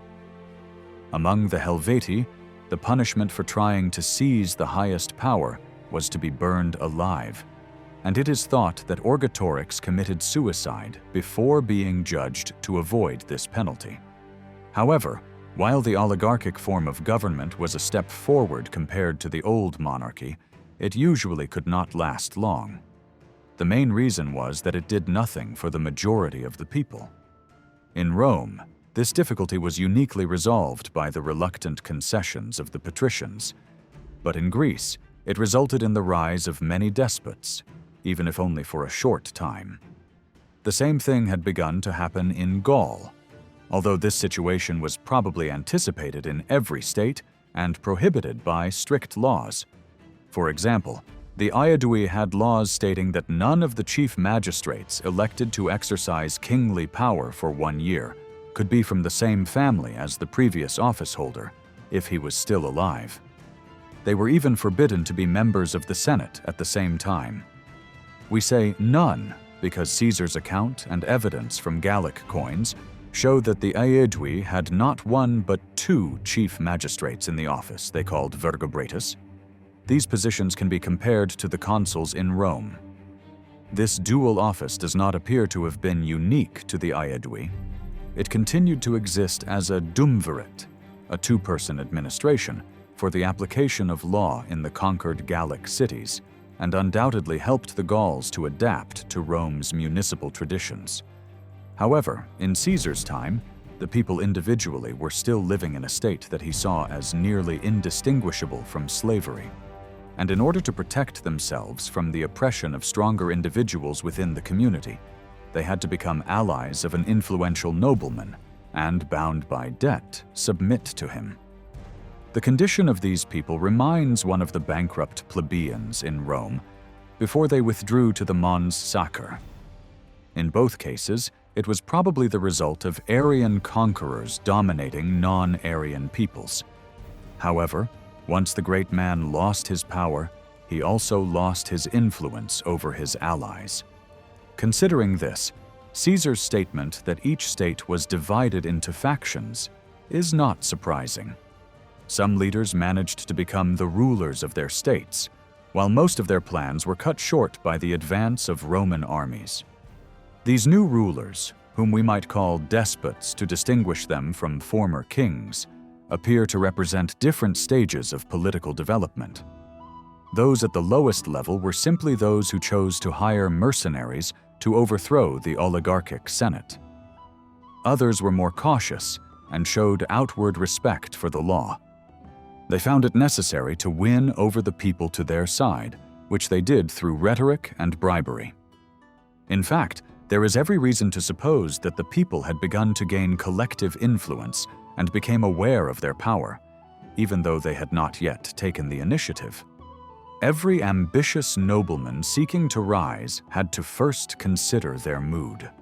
One of the Gallic leaders at the head of a strong alliance against Caesar, Ambiorix, once said in his defense that the power of the people over him wasn't less than his power over the people. Without trying to precisely define the political development capacities of the ancient Gauls, we can say that they are seen only for a moment during one of the most critical periods in a nation's history. Indeed, the light and generalizing judgments about them from Caesar's time to today often fail to do them justice, just as our conclusions about Greek character would be lacking if we judged Greek independence only by the rise of tyrants and based our understanding on the less-known aspects of the struggle between tyrants and oligarchies. It is also no coincidence that the nation partly descended from the Gauls today has formed a large and prosperous society. Neither the grumbling tenants of an aristocratic class nor the reluctantly aligned men of a Caesarian order. The political situation in Gaul probably also applied among the Belgic tribes in Britain. So much so that Commios, if the Commios mentioned on British coins is the same as the one from the Atrebates tribe, established his own rule on this island and was able to pass it to his sons. The justification given by the envoys who came to request peace shortly after Caesar's first landing in Britain for having put Commios in chains also supports this. They said it was the act of a crowd who did not know what they were doing. Whatever the real reason, this was seen as a valid explanation in the places Commios had set foot. But those who made this claim could never have put it forward respectfully if they were under the rule of an old-style king who tolerated no interference from the people. Here, it seems, we are dealing with a people to the east of the Belgic tribes, namely the inhabitants of Cantian or Kent, where Commios and the envoys returning from Gaul probably landed. According to Caesar's account of his second expedition, these people had not fewer than 4 kings acting under the command of Cassivellaunus as the leader of the anti-Roman organization. It is unlikely that any of these 4 kings in such a region so close to Gaul were of the old type. The same conclusion is also suggested by the previously mentioned Paresi coins, and by some coins of the Iceni tribe that only show the name of the state, as well as by coins of the Catti. However, since even the most advanced peoples of Britain continued the old traditions of painting themselves and relying heavily on war chariots in battle, it is not surprising to see that kings, very likely old-style kings, had not completely disappeared among them.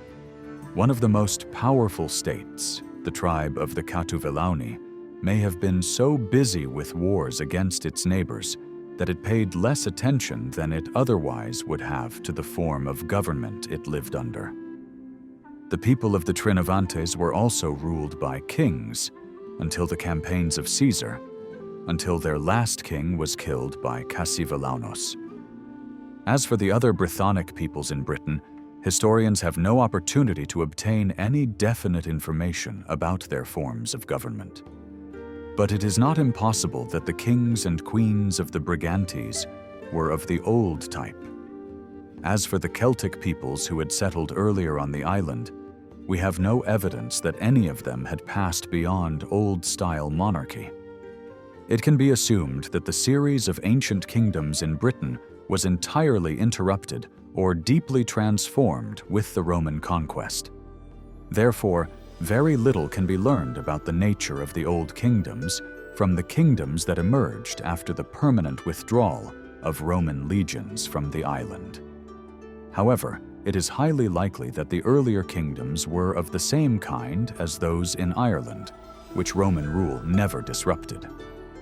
As among the Greeks, it was said in ancient Irish legends that the king ruled by divine right and divine grace.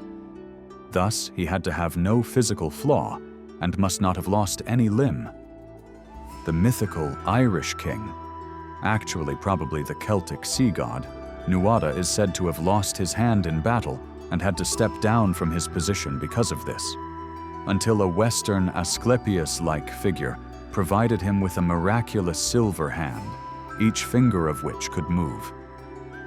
Just as the man who criticized kings before Troy was portrayed as the ugly Thersites, in Irish legend the person who usurps the rightful king's power is sometimes described as a monster with a cat's head, and the wrath of God follows his steps. During his reign, the land bears no crops, trees bear no fruit, there are no fish in the rivers, and cows give no milk. But when the rightful king, the king of the correct lineage, regains power, the seasons calm down, cows give plenty of milk, the land becomes fertile, rivers overflow with fish, and the trees bend under the weight of their fruit. The Goidels in Britain had adopted the same view. Traces of this belief can be seen in the descendants of the old Silurian people until the 12th century. According to Giraldus, the birds of Lake Savedon near Brecon would begin to sing all at once when the rightful Prince of Wales commanded them. The story goes that Griffith, son of Rhys, managed to command these birds even during a time when Norman barons ruled both over Griffith personally and his lands, and the birds sang loyally and beat the water with their wings. An old-style king was responsible to no one, but he generally consulted with the chieftains dependent on him, those who in Gaul survived the monarchy to form the Senate, within the oligarchies of their own states. And after discussing his views with them, he would inform a broader assembly of his plans and announce his commands through it. As Mr. Grote says about the Greek king described in epic poems, in this form of government, all the authority that surrounds the society from top to bottom is concentrated in the king. But in important matters, this authority is exercised through ceremonies conducted in public. The king consults with the chiefs or council of elders, even debates with them, and after this consultation, he seeks the opinion of the people assembled in the agora. They either approve what the king has said or murmur, but are not thought to possess the right of rejection or of offering alternatives. This description would apply to ancient Ireland if we substitute agora, market or public space, with the Irish term enach, meaning fair or great gathering, and so it probably also applied to the Goidelic regions in Britain at that time. The old concept of king and deity probably placed them on a similar line, and just as there were gods and goddesses, so there were royal figures of both sexes. In ancient Gaul, this is shown by the Gallic word rix, appearing not only in male names like Orgetorix, Dumnorix, but also in female names like Viserix, Bitterix. This word is etymologically identical to the Latin rex, meaning king, and this word too may originally have been used in a gender-neutral sense, though over time the female form regina was established to describe the wife of a king. In Old Irish, the words re for king and regan for queen were similarly used, whereas the Welsh equivalent rian is generally just a poetic term meaning noble or graceful woman, and does not carry a royal meaning. Whether most of the Belgic Brythonic monarchies in Britain had moved beyond the idea of monarchy as a patriarchal institution, whether they allowed a woman to wield kingly authority, is uncertain.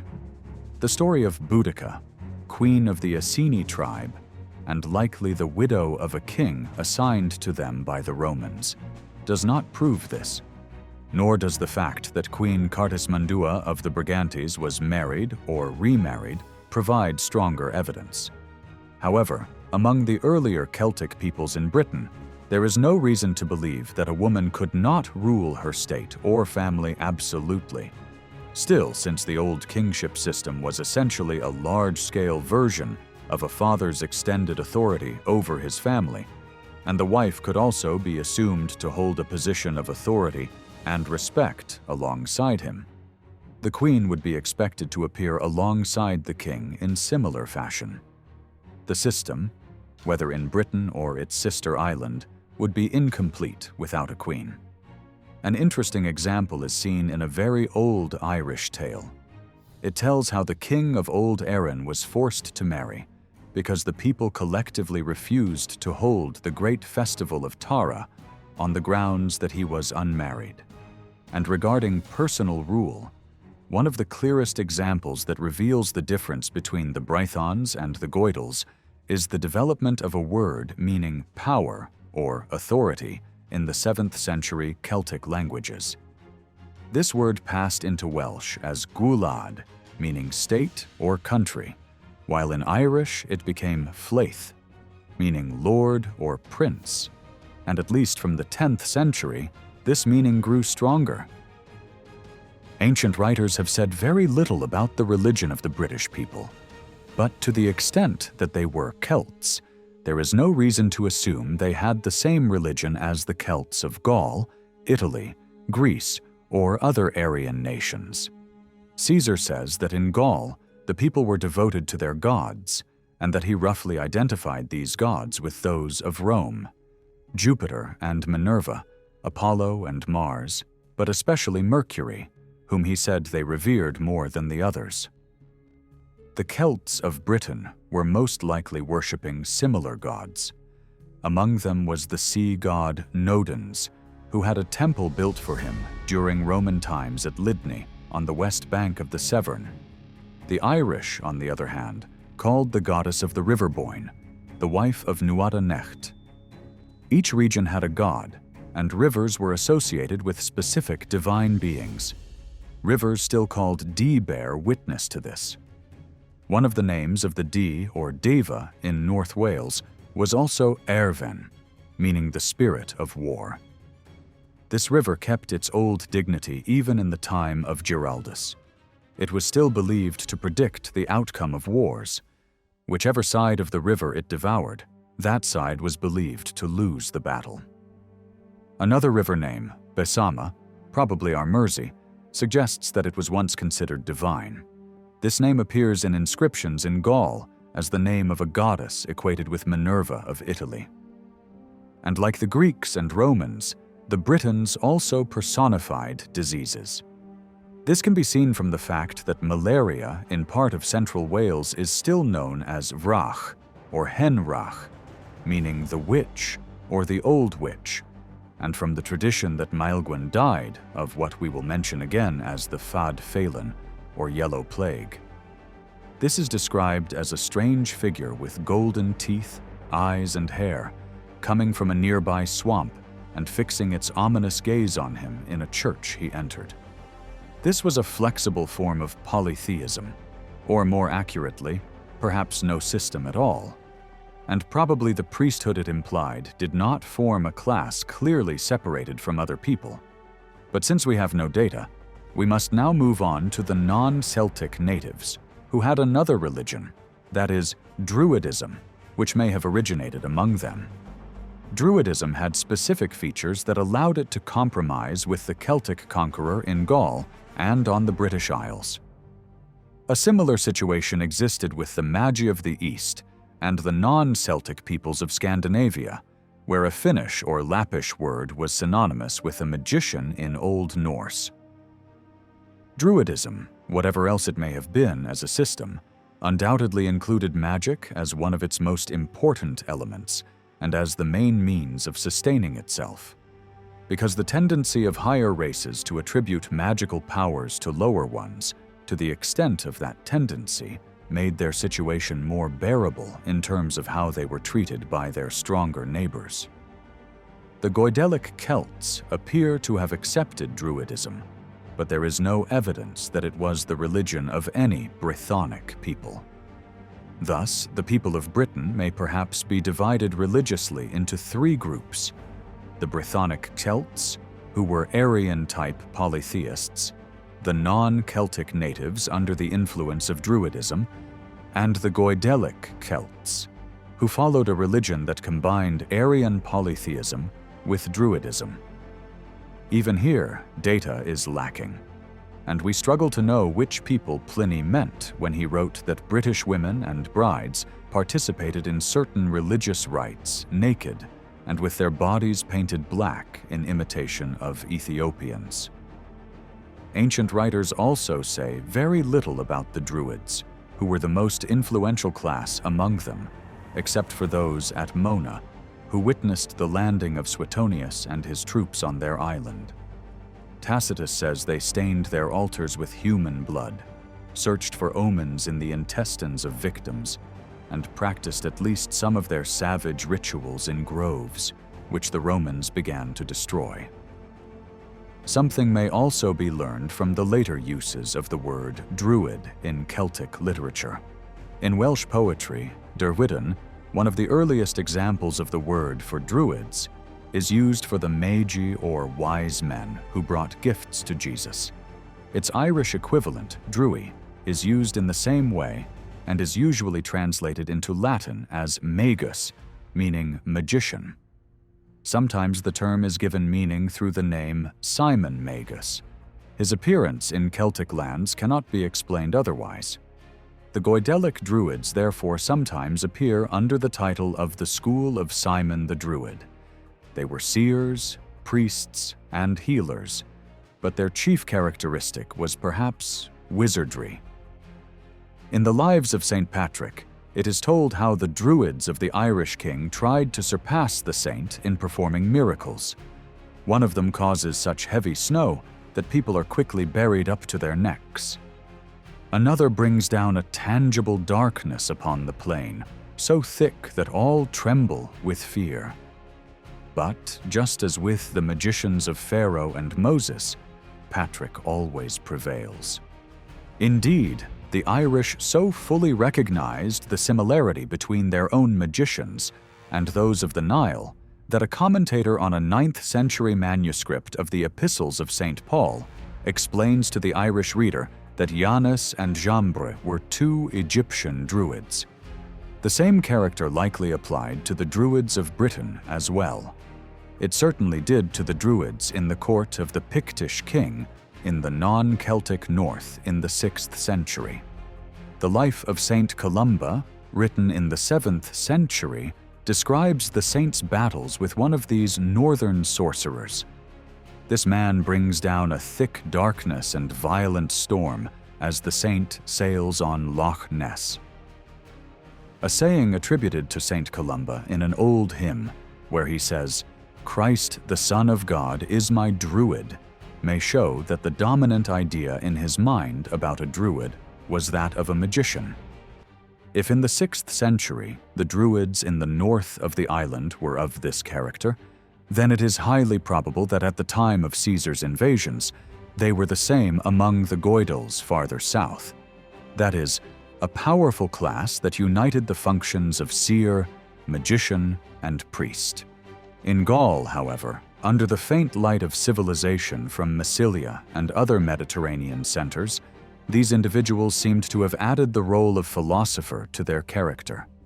They taught the youth entrusted to their care about the stars and their movements, the earth and its lands, the nature of beings, and the power of the gods.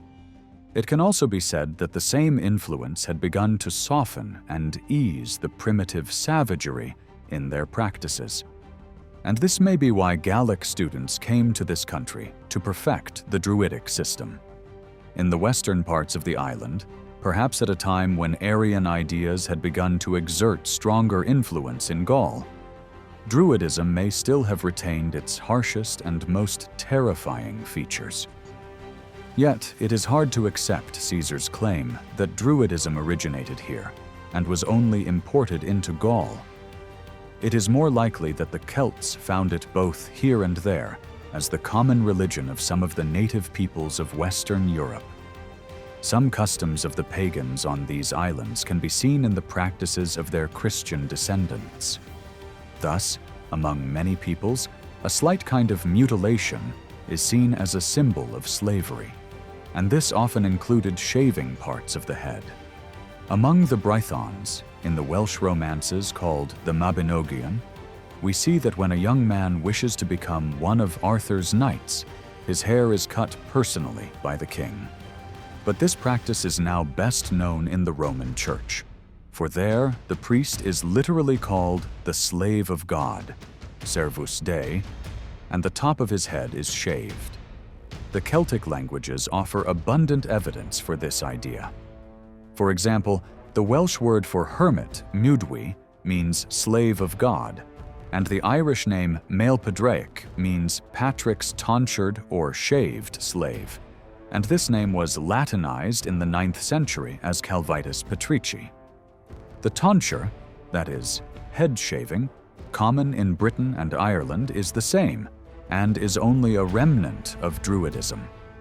For this reason, while the Roman Church wanted the Christians of these islands to adopt its practices more fully, it also wanted to eliminate this Druidic tonsure. The Irish Church began to conform on the matter of haircutting in the year 630, while the British Church resisted until 768. In Gildas's second letter, although later added, there is a very interesting but somewhat confusing passage that was at least written before the Druidic tonsure disappeared. It says, "The Britons, in opposition to the whole world, and not only in ritual but also in hair-cutting, are enemies to Roman traditions. With the Jews, they are slaves more devoted to the shadow of things to come than to the truth itself." The Romans say that the hair-cutting of the Britons comes from Simon Magus. His style covered only the front of the head from ear to ear, and thus excluded the true Magian tonsure, which traditionally left the front part uncovered. But in Ireland, it has been proven, according to Patrick's speech, that the inventor of this hair-cutting style was the pig herd of King Loegair MacNeill, and nearly all the Irish adopted this style. Here, the person referred to as Loegair's pig herd, a mistranslation of Moku, is Dubnovellaunus Moku Lugir, the chief poet of Ireland and head of many students. The legend about Patrick's search among his students for a man with the qualities of a bishop gives some clues about the meaning of haircutting among the Celts. "Find me," says Patrick, "a man of noble birth, good family, and moral conduct. Let him have only one wife and one son." "Why are you looking for such a man?" asks Dubnovellaunus. "To give him the priesthood," says Patrick. "That man is Fiach," says Dubnovellaunus. "He is now on duty in Connaught." He returns at just that moment, and Dubnovellaunus says, "There is the man we were talking about." "So be it," says Patrick. "But what if our words do not suit him?" "Let preparations be made," says Dubnovellaunus. "Shave me bald and let Fiach see it." When Fiach sees these preparations, he asks what they are doing.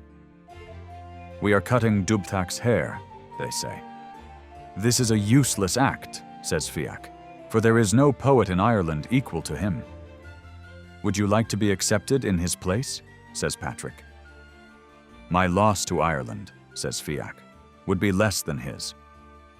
Thus Patrick cut Fiach's beard, and from then on great favor came upon him, so that he was given the rank of bishop and from that moment became Archbishop of Leinster, and his successor followed him. Much more could be said about this early Celtic religion, but since it is more a subject of inference than of history, it would take too long to go into at length.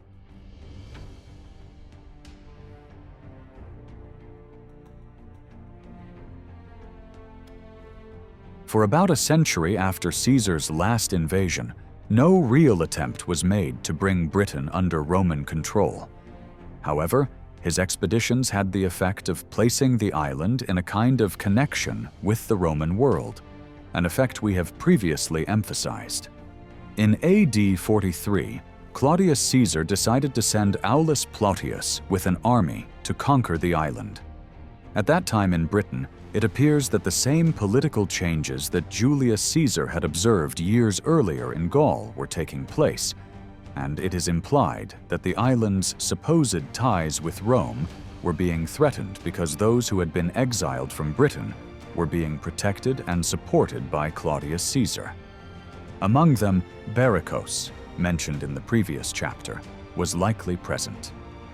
He used his influence to persuade Claudius to invade the island, something that must have appealed greatly to the emperor, who at the time was looking for an excuse to celebrate a triumph in Rome. It is assumed that the Roman general landed without resistance, though the exact location is uncertain. One of the latest opinions on this, from Dr. Hübner, suggests that Plautius followed the route of the Belgae and landed near Southampton, then advanced northward toward Winchester and Silchester in search of the enemy. The first battle mentioned is one in which, according to Dion Cassius, Plautius defeated Caratacos and Togodumnos, sons of Cunobelinus, who had recently died. Togodumnos had likely succeeded his father as king, and Caratacos governed the western lands under the Catuvellauni. They were probably defeated in that region. Their retreat led to the surrender of the Dobuni people, who were under the Catuvellauni's authority. A Roman unit was stationed among them. Then we hear of a series of clashes lasting 2 days, in which the Britons strongly resisted the Roman advance, but thanks to the skill and bravery of Vespasian, who had been sent as the general's assistant, the invaders were eventually victorious. The British charioteers had positioned themselves near a deep river for strong defense. The Gallic auxiliary troops were the first to cross. They succeeded by injuring the enemy's chariot horses and causing other difficulties. It is unclear whether that river was the Thames, but afterward, historians strongly argue that the native army was on the south side of the tidal part of this river, and, retreating from the Roman legions, crossed it. The Gauls, like their island relatives, swam across the river easily, while the Romans crossed by a bridge farther upstream. They gained some advantage over the local forces. However, because they advanced too hastily, they lost many men. The death of Togodumnos united his people in a vow of vengeance. Plautius now took measures to secure the lands he had conquered and did not advance further.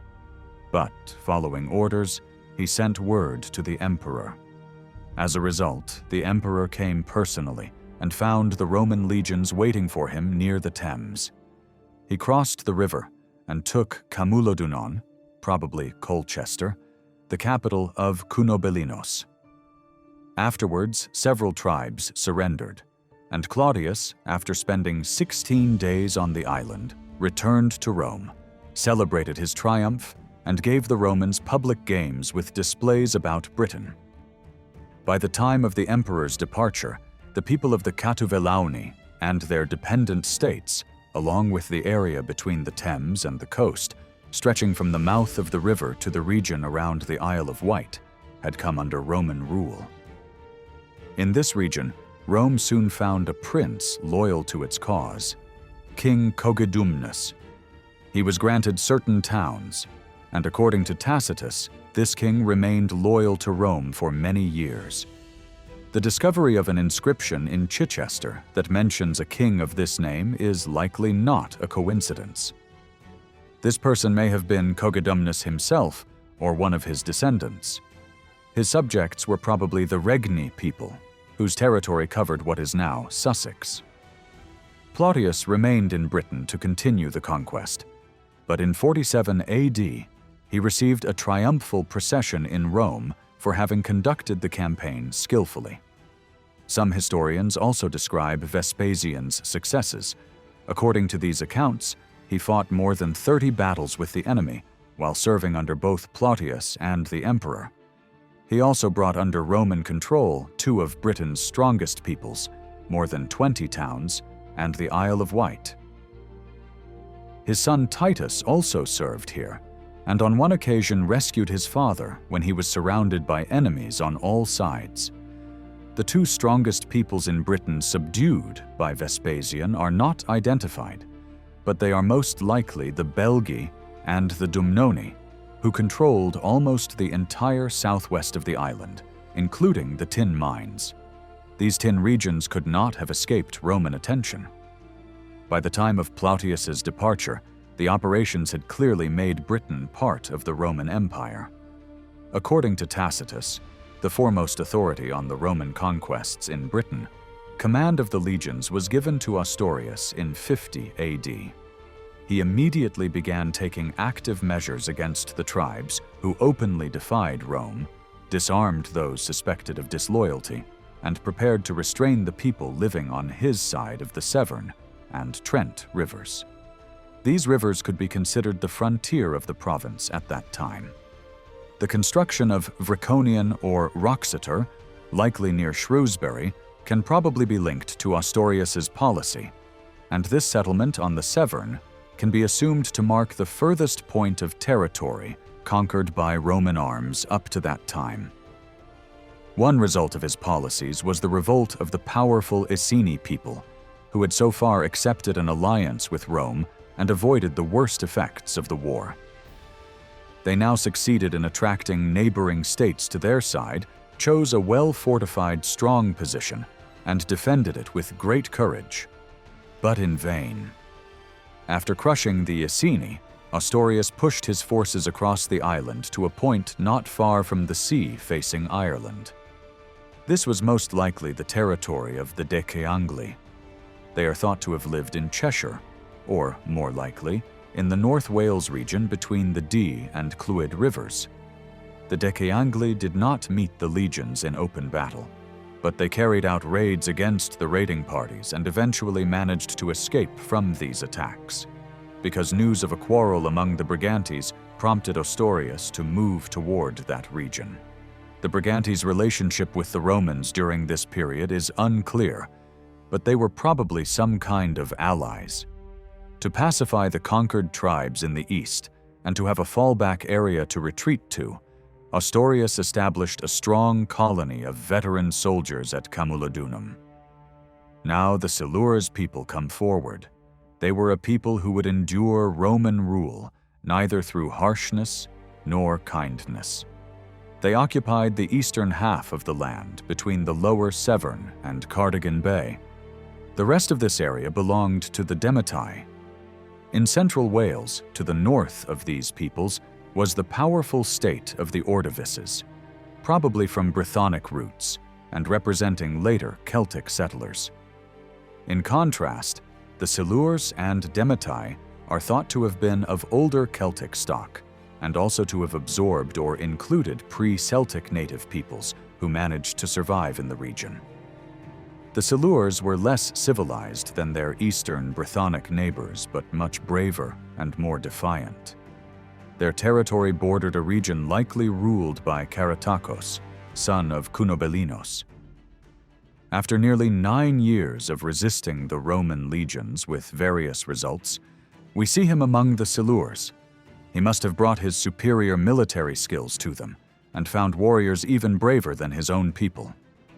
The rest is so well known that there is no need to repeat Tacitus's detailed account. How he stationed his forces in the land of the Ordovices, how he chose a strong position and fought bravely but unsuccessfully against Ostorius, how he fled to the Brigantes and was handed over to the Romans by their queen Cartismandua, how his noble stance impressed the Romans and led to a pardon from the emperor for him and his family, even though he had fought for his people. It is not certain at what point in Caratacus's career the coin marked Carat or Cara was struck, but it was likely during his time. In Rome, idle crowds gathered to see the man who had challenged the legions for years, while senators compared Ostorius's victory to some of the most notable Roman triumphs. Yet Ostorius realized that his work with the Silures was not over. Very soon afterward, we read that they inflicted heavy losses on Roman troops stationed in their homeland. They were so persistently hostile to Roman rule that at one point there was talk of wiping them out entirely.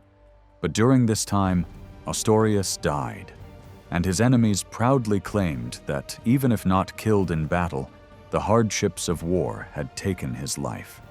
His successor, Aulus Didius, did not take much personal part in operations, yet he had to deal not only with the Silures, but also with the Brigantes, whose leader Venutius had become the most capable native commander since Caratacus's capture. At first he had remained loyal to the Romans, but a quarrel with his wife, Queen Cartismandua, who chose his armor-bearer instead, led him into conflict with the Romans. They intervened to rescue the queen from Venutius and succeeded. However, their victory led to no lasting result. After Didius, Veranius took command in 57, but died the following year, having done little more than raid Silures territory. Since Ostorius's death, nothing had been done to expand the Roman conquests until Suetonius Paulinus, sent by Nero in 58, brought the legions to Mona, now Anglesey. This place was described as a refuge for fugitives. He ordered flat-bottomed boats to carry the troops across the Menai Strait, and as Tacitus describes, the scene was this. On the shore stood the enemy's forces, a dense line of weapons and men, with women rushing among them screaming, dressed in mourning robes with loose hair and carrying torches. The Druids gathered around the army, raising their hands to the sky and shouting curses. The strangeness of the sight terrified the soldiers so much that their limbs seemed paralyzed, and they stood exposed to the enemy's weapons without moving. But then, encouraged by the general and reassured among themselves that they need not fear a crowd of women and fanatics, they attacked, cut down everything in their path, and burned them with the fires the Britons themselves had lit. Afterwards, a garrison was established to hold down the defeated, and the groves devoted to bloody superstition were destroyed. For it was believed that their gods demanded altars be soaked with prisoners' blood, and that the gods' will was found in human entrails. While Suetonius was occupied at Mona, news reached him that the rest of the province, now left without soldiers, was in rebellion. This uprising was led by the widow queen of the Iceni, Boudicca, likely appointed as leader after the failed revolt about 8 years earlier.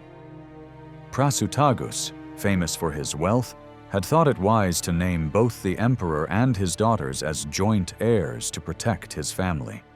But Roman officials saw this as an excuse to treat his estate as spoils of war. The queen was flogged, her daughters were raped, and leading Iceni were treated like slaves. Boudicca, unwilling to suffer in silence, organized a revolt, joined by other tribes, especially the Trinovantes, whose lands had been taken by the colony established at Camulodunum. The outcome is well known. About 70,000 Romans were killed by the enraged Britons, and when Suetonius returned, he is said to have killed 80,000 natives in retaliation. There is little of significance recorded about Britain until the time of Vespasian, who took over the Roman Empire in 69 AD and knew the region well. He sent at least 3 major generals to Britain in succession. The first of these was Petilius Cerealis, who secured the submission of the Brigantes tribe in 69 and 70 AD.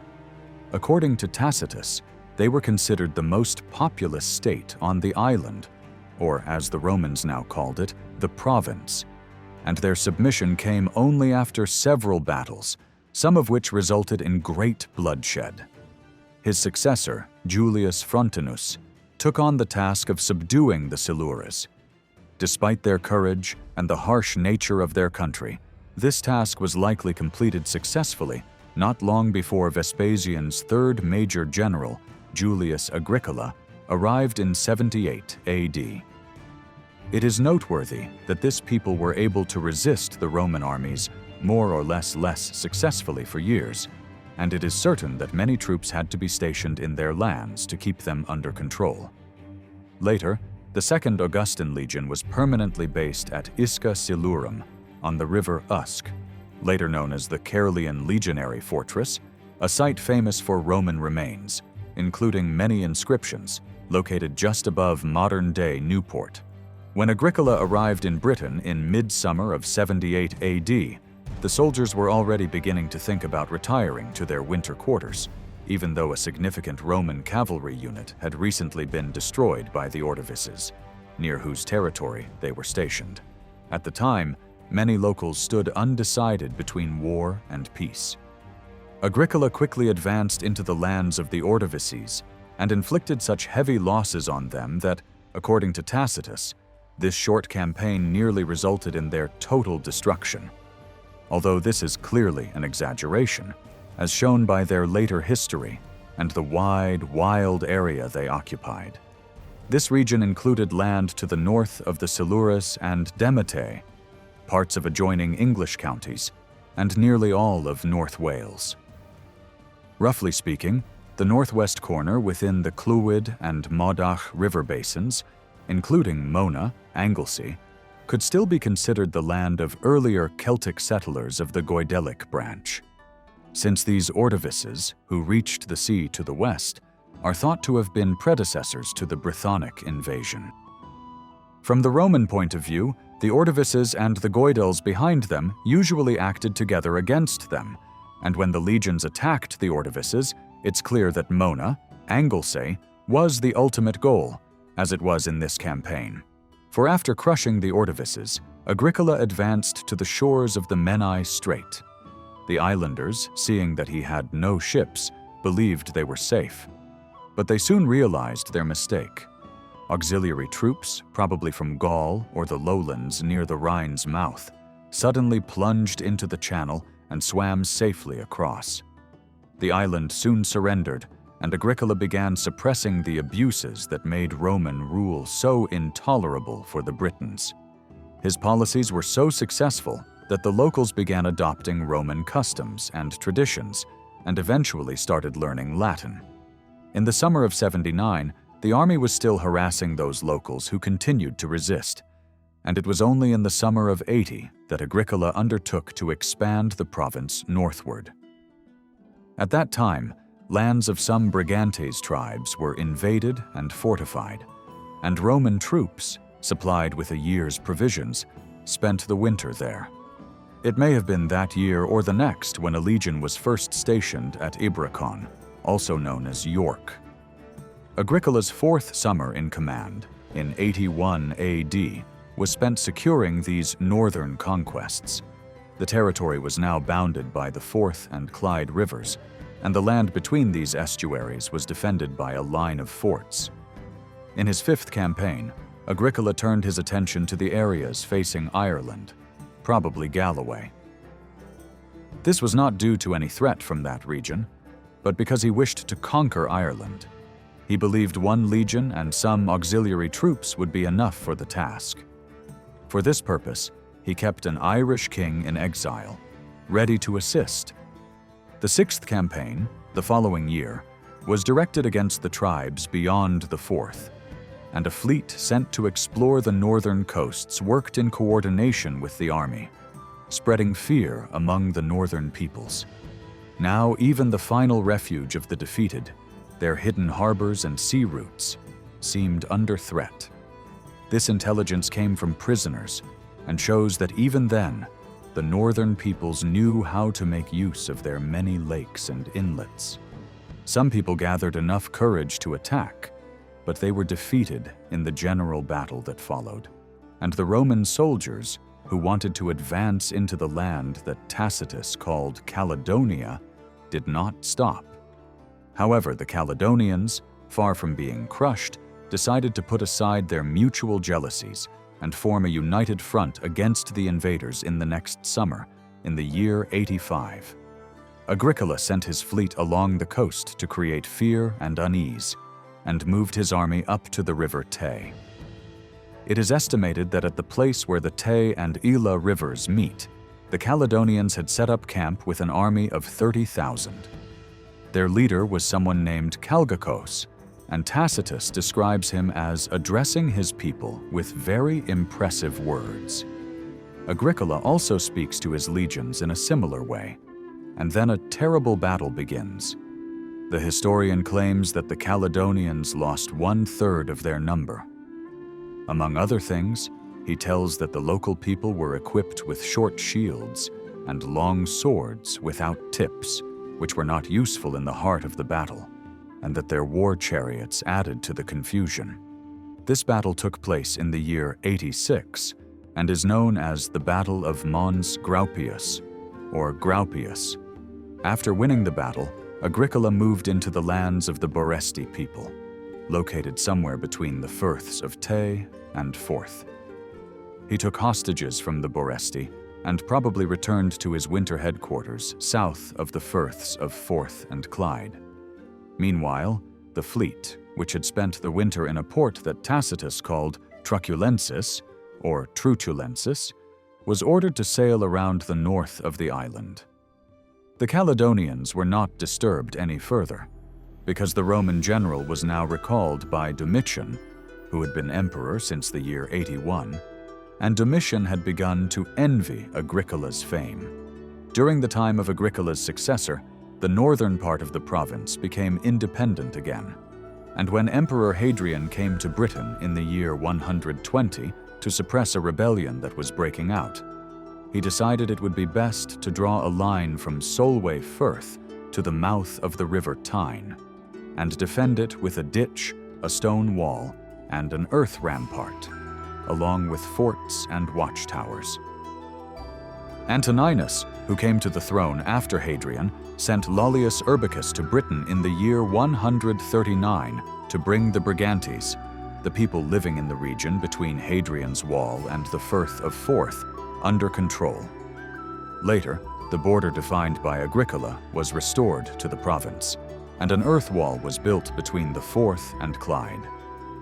Most of the lands of the Brigantes and their related tribes were now under Roman rule, but not all, because the peoples of this group, even if they were known by different names, also lived beyond the two large rivers. The name Brigantes became known through their relatives between the Forth and Tees, associated with Bernicia, which gave its name to an Anglian kingdom in a later age. Our main source about this war is a Greek writer who lived in this period, Pausanias, but his words are rarely fully understood. He mentions that the Romans attacked a people he called the Genunia Company, or Genunian Division, who paid tax to Rome. The word Genunia clearly shows Pictish origin and is probably the same as Geona Connors, or Geonian Division, a name used by a 7th century writer for a people living in the Western Highlands opposite the Isle of Skye. This unusual use of words like Fiolpa and cohorse can only be explained by the Goidelic word he tried to translate. This is nothing but dal, meaning region, part, a word often used in ethnic names like Dalriada, Dalcairbre, and Dalcais. So the Genunians cannot be Brython. They must be either Picts living on the mainland opposite Skye, or the Pictish people between Solway Esk and Loch Ryan. At that time, some communities in northern Britain, today's Scotland, were still free and continued to resist the Roman Empire. Some of them were later called Atticoti, and later became known as Picts, painted, tattooed people in the Galloway region. These communities had a rather rebellious and warlike nature, and generally did not get along well with the surrounding peoples, So even if there was no direct war with Rome, it is clear that they did not easily make peace with them. These peoples were probably not directly connected to Rome, but had some kind of allied relationship with it. In the years AD 162 and 182, these northern tribes crossed the border and attacked Roman lands. After a few years of silence, they appeared again in 201. This time, historical sources referred to them as the Caledoni and the Maiatai. This second group probably lived in the region near the shores of the Fourth Firth and were active near the wall at the northern border of Rome. Emperor Septimius Severus took this threat seriously and came to Britain in 208, launching a campaign to the north with an army bigger than ever before. The northern people offered peace without fighting, but Severus wanted to take things seriously this time and planned to march his army into the northern lands. He had forests cleared, roads and bridges built. He advanced as far as the shores of the Moray Firth. There was no major battle, but the enemy launched small attacks along the way, causing many losses to the Roman army. When he returned, he strengthened the defense line between the Forth and Clyde again. But shortly after, the northern Maiati people rebelled again. Severus died in York in 211. His son Antoninus made a temporary peace with the northerners. Nothing major happened in Britain for a long time until the rebellion of a man named Carausius in 287. At that time, Rome had built a navy to defend against German pirate attacks. Carausius, who was in charge of this fleet, was accused of cooperating with the pirates. Then he broke away from Rome and took control of Britain.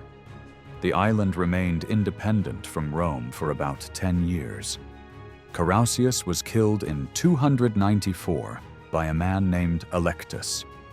Electus was then defeated and killed 3 years later, in 296, by the army of Emperor Constantius Chlorus. Thus, Britain was reconnected to Rome. In 306, Rome sent another army to the northern lands where the Caledoni and the Picts lived. The Picts were not like the southern Britons. They were known for painting their bodies.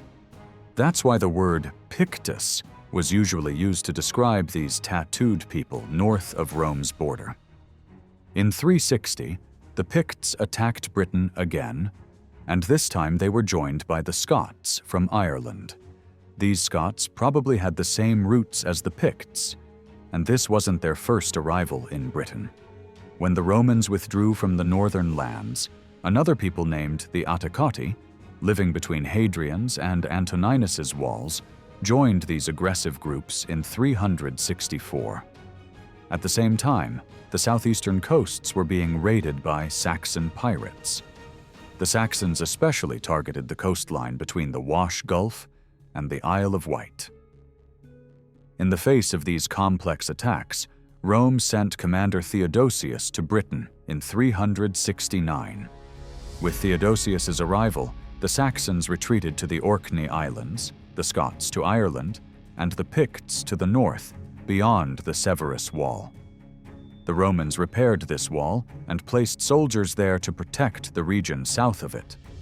This area was named Valentia, or Valentiniana, in honor of the Roman emperor of that time, and became a new province. The Attacoti people, who behaved most harshly during the attacks, were taken into the Roman army and sent to the continent, that is, into mainland Europe. Saint Jerome, who saw some of these people, said that they practiced cannibalism, meaning they ate human flesh. The Picts, the independent people of northern Britain, later came to be known as two separate groups, the Dicoledones and the Verturiones. The first group, Dicoledones, meant twin Caledonians and represented the main Caledonian people. The Verturiones later became the people of a kingdom called Fortren among the Gaelic-speaking communities. This group may also have brought other tribes named Misiate or Boresti under their rule. Finally, there is mention of Maximus, who served in the army of Theodosius and later became the head of the Roman army in Britain. Maximus was declared emperor in Britain in 383 and achieved success against the Picts and Scots in 384. But a few years later, in 387, he took a large army from Britain to join the imperial struggle in Europe. This conflict led to his death in 388, and Britain was left undefended. Now, Britain was completely open to attacks from the Picts and Scots. In response to this dangerous situation, Roman general Stilicho sent a legion to Britain in 396. This army pushed back the attackers from the north and filled the northern Roman wall, probably Hadrian's wall, with soldiers again. But in 402, this legion was withdrawn, and after that, the country suffered great destruction once again. When the Brighton people asked Rome for help, another army was sent here in 406. But in 407, this army also left Britain, never to return. The man who took them away was a commander named Constantine. He was the third person to be declared emperor by the armies in Britain, because at that time, the Roman Empire was terrified by the invasion of Vandals, Alans, and other Germanic groups in the year 406. The soldiers were afraid of being trapped in a distant place like Britain. When Constantine won a strong victory, he took control of Gaul, modern-day France, and Spain. Because of this, Roman Emperor Honorius was forced to officially recognize this man, who was actually a rebel. One of Constantine's most important generals was a Briton named Gerontios. But after some time, Gerontios felt that Constantine and his son had excluded him, so he rebelled against them. For this purpose, he invited some Germanic tribes to invade Gaul and Britain. In 409, these tribes attacked Britain. In fact, Britain had already not found peace for a long time due to Saxon and pirate coastal attacks. Most of Constantine's army was in Spain at that time, and Honorius was not in a position to help Britain. Instead, he wrote letters to the cities in Britain, telling them to take care of themselves. The Britons did just that.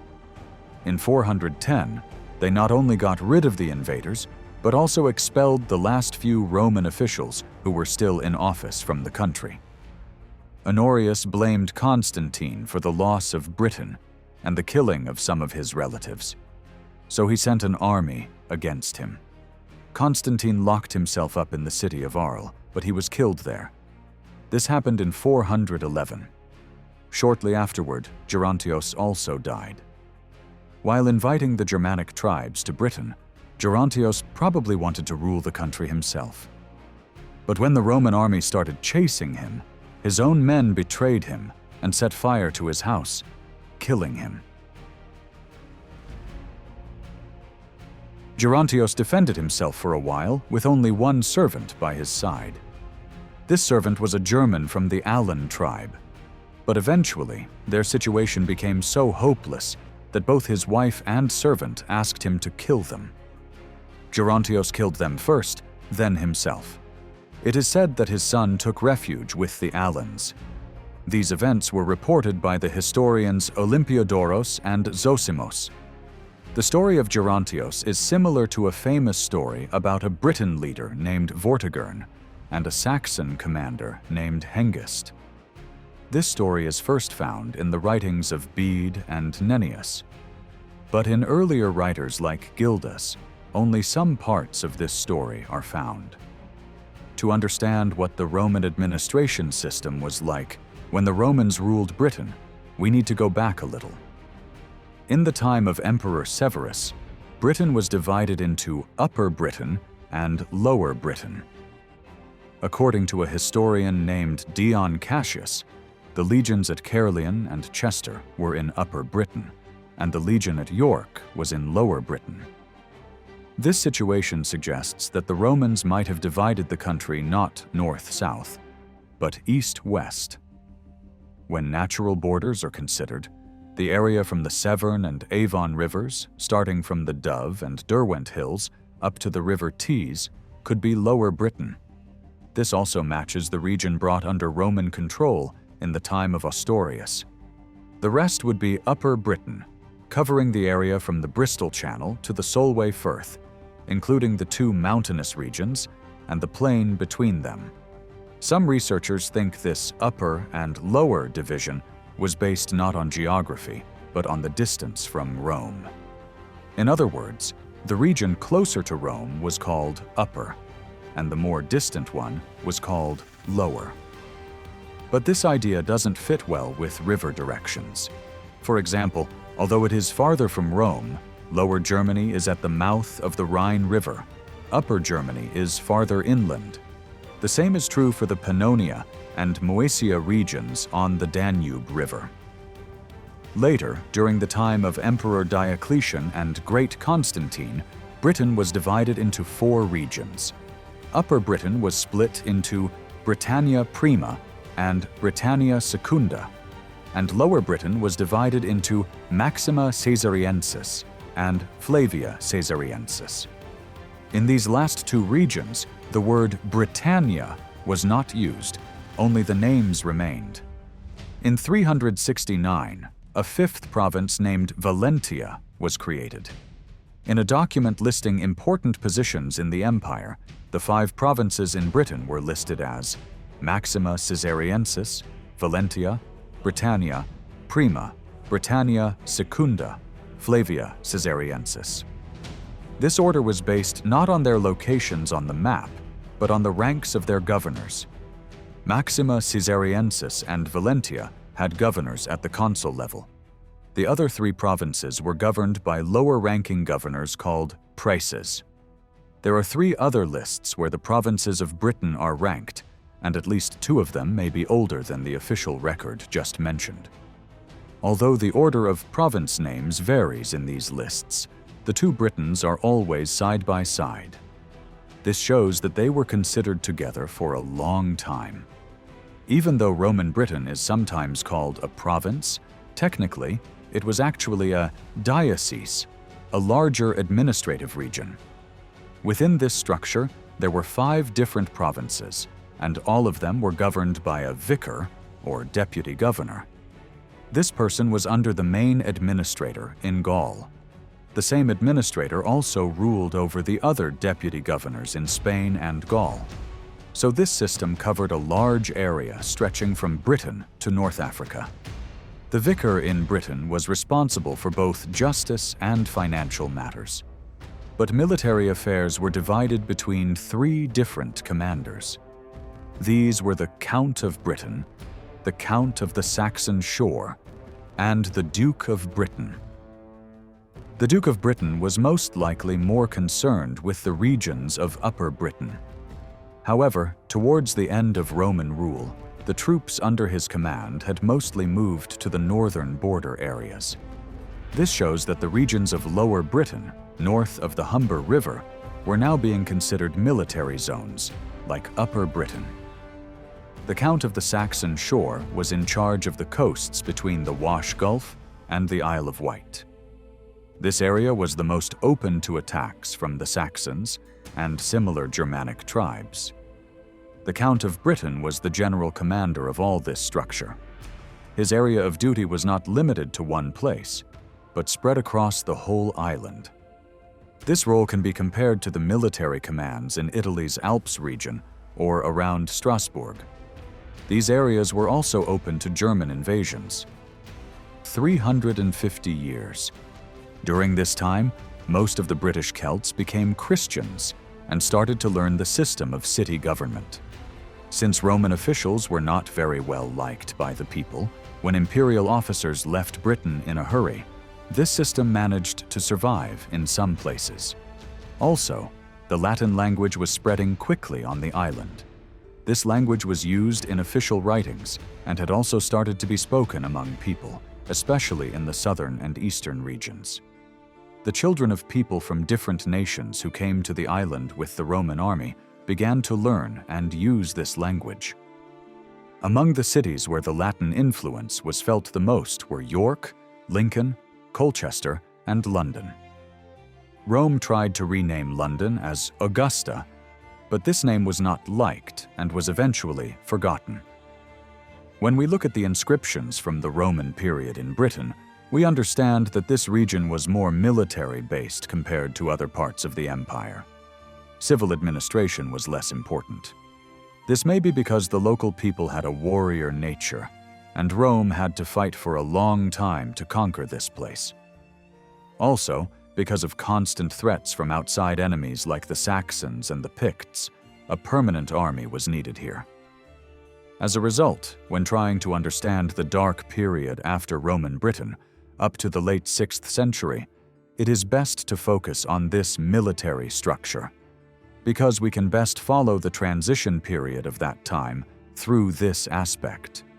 It would be wrong to think that the people living in Britain immediately divided into small tribal states after Roman officials left, because the Britons had mostly passed that stage before Rome came to the island. Moreover, the long-lasting central government of Rome must have left a mark on the local people. So, did the Britons then choose an emperor or a single king? There is no clear evidence that this happened. It looks more like they continued the military leadership structures that had already developed during the Roman period. Although we don't know exactly what happened to the Count of Britain, it is thought that the Duchy of Britain and the Saxon Shore Countship continued to exist for a long time, though in a different form. It's not hard to understand how this situation developed. In 387, when General Maximus took the army to the continent, he may have left a small local force to defend against the Picts and Scots in the north. Likewise, he may have left a force to protect the southeastern coasts. Later, the commander of the legion that came in 402 may have applied this system more widely. When the Roman army left for the last time in 409, according to the historian Gildas, the Romans told the Britons that they needed to defend themselves. For this purpose, they had a defense wall built in the north and towers built along the eastern coasts facing the sea. These towers were built to make it easier for the people to defend these coasts, which had earlier been protected by the Roman navy. This means that the Britons had two separate armies, one in the north and one in the southeast. The fact that they repelled the Germanic attacks in 410, and that the Picts in the north didn't manage to spread much shows that these armies really existed. Probably these armies took over the headquarters left behind by the Roman troops, and their commanders were seen as local versions of the Roman titles Dux, leader, and Comes, count. Actually, there wasn't much difference between the titles Dux and Comes, only that Comes was a bit higher in the imperial protocol. The area of duty for both was called a ducatus. These titles passed into the Welsh language as gwledig, and this word meant ruler or regional leader. This is also the title used in Welsh sources for General Maximus. He was probably serving as the Duke of Britain before he left Rome. Interestingly, apart from Arthur, the people who held power in post-Roman Britain were never called emperor or king in Welsh sources. They were always referred to as gwledig, meaning regional leader or governor. This shows that the people's idea of governance was based on strong local leaders instead of a central imperial system. Gildas, Nennius, and Welsh traditions in general say that the person who took the leadership of the Saxon Shore Countship was Ambrosius Aurelianus, also known as Aurelius Ambrosius. In the Welsh language, this name becomes Emrys. Gildas speaks very highly of Ambrosius and says that he came from a family who had reached high positions in Rome, but that his family was killed in the fights with the Saxons or other Germanic groups who attacked the coast. One of those who died in these conflicts, the Count of the Saxon Shore named Nectarides, was most likely a member of his family. Looking at Ambrosius's character and abilities, He was quite a suitable leader for the conditions of his time, and it can be said that he gained the support of the groups who had adopted Roman culture. However, Nennius suggests that he had a conflict with someone named Guittolin. This person was probably from a different group that had not adopted Roman culture. But this opposition must have been suppressed, because according to Gildas, only Ambrosius stands out as the leader of the Britons' victory against the Saxons. Even so, this success did not last long. The Saxons soon began to take over the southern parts of Britain one by one. It is not clear how much of these advances Ambrosius lived to see. However, some historically accepted founding dates for Anglo-Saxon kingdoms are as follows. In 449, the Jutes settled in the Kent region. This was where the Canti people had lived before. They also took the Isle of Wight and nearby coastal areas. Around the year 477, the Kingdom of the South Saxons was founded. This corresponds to today's Sussex region and was then the forest-covered area of Anderida. The old people living there were the Regni. In 495, a stronger Saxon state, the Kingdom of the West Saxons, or Wessex, appeared around present-day Hampshire. This kingdom quickly expanded by taking over the former Belgic regions. At some time in the 6th century, the Kingdom of the East Saxons was also founded. The name of this kingdom survives in today's Essex region. This area used to be the land of the Trinovantes tribe, and the Roman colony founded there, Camulodunon, is considered the origin of the English name Colchester. The area between Essex and the Wash Gulf used to be where the Iceni people lived. This land was taken by the Angles, known as the South Folk and the North Folk. Other Angles also took the coastal regions between the Wash Gulf and the Humber River. These lands once belonged to the Coritani people. Over time, these Anglian settlements grew and became a large kingdom called Mercia, a name of Latin origin used by historians. This name comes from the region the Angles defined as the border with the Britons. The Kingdom of Mercia also included the West Saxon conquests north of the Thames and a wide area in what is today the Midlands of England. The Britons living in this region, who were of Celtic origin, came into early contact with the West Saxons and often called them Saxons. Over time, this word became Saeson in the Welsh language and became a general term to describe the English. In Welsh legends, the name of Ambrosius is usually associated with the southern part of Lower Britain. Especially the town of Ambrosbur, today's Amesbury, in Wiltshire, is linked with him. This region must have been one of the areas where battles with the West Saxons were intense. In the mid-6th century, the Welsh monk Gildas, whom we mentioned earlier, harshly criticized the Briton kings of his time. Gildas said that only 2 of these 5 leaders ruled in Lower Britain. One was Constantine, the king of Dumnonia in today's Devon and Cornwall regions. The other was Aurelius Conon. Gildas does not say exactly which region Aurelius ruled, but it is thought to be the land between the River Severn and Poole Harbor. Gildas seems to know the descendants of Ambrosius and says they are still in power. Maybe the leader of this family was Aurelius Conon. His name also supports this possibility. In Welsh traditions, he is called Cynon and referred to with the title Gwledig, meaning leader. But Gildas's biggest criticism of him is that he chased civil war.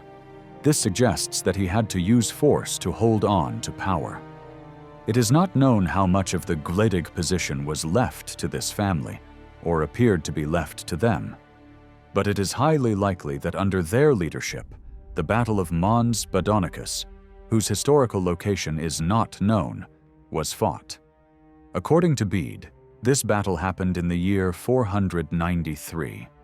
This battle ended in an important victory for the Britons, and some sources attribute this victory to King Arthur. After this battle, the West Saxons remained silent for a long time, until Ciulan became king in 556. Ciulan fought the Welsh people around both the Thames and Severn, and won a great victory in a place called Diorham in the year 577. In this war, according to the Saxon Chronicle, 3 Welsh kings named Conmugel, Condedon, and Farinmagel were killed.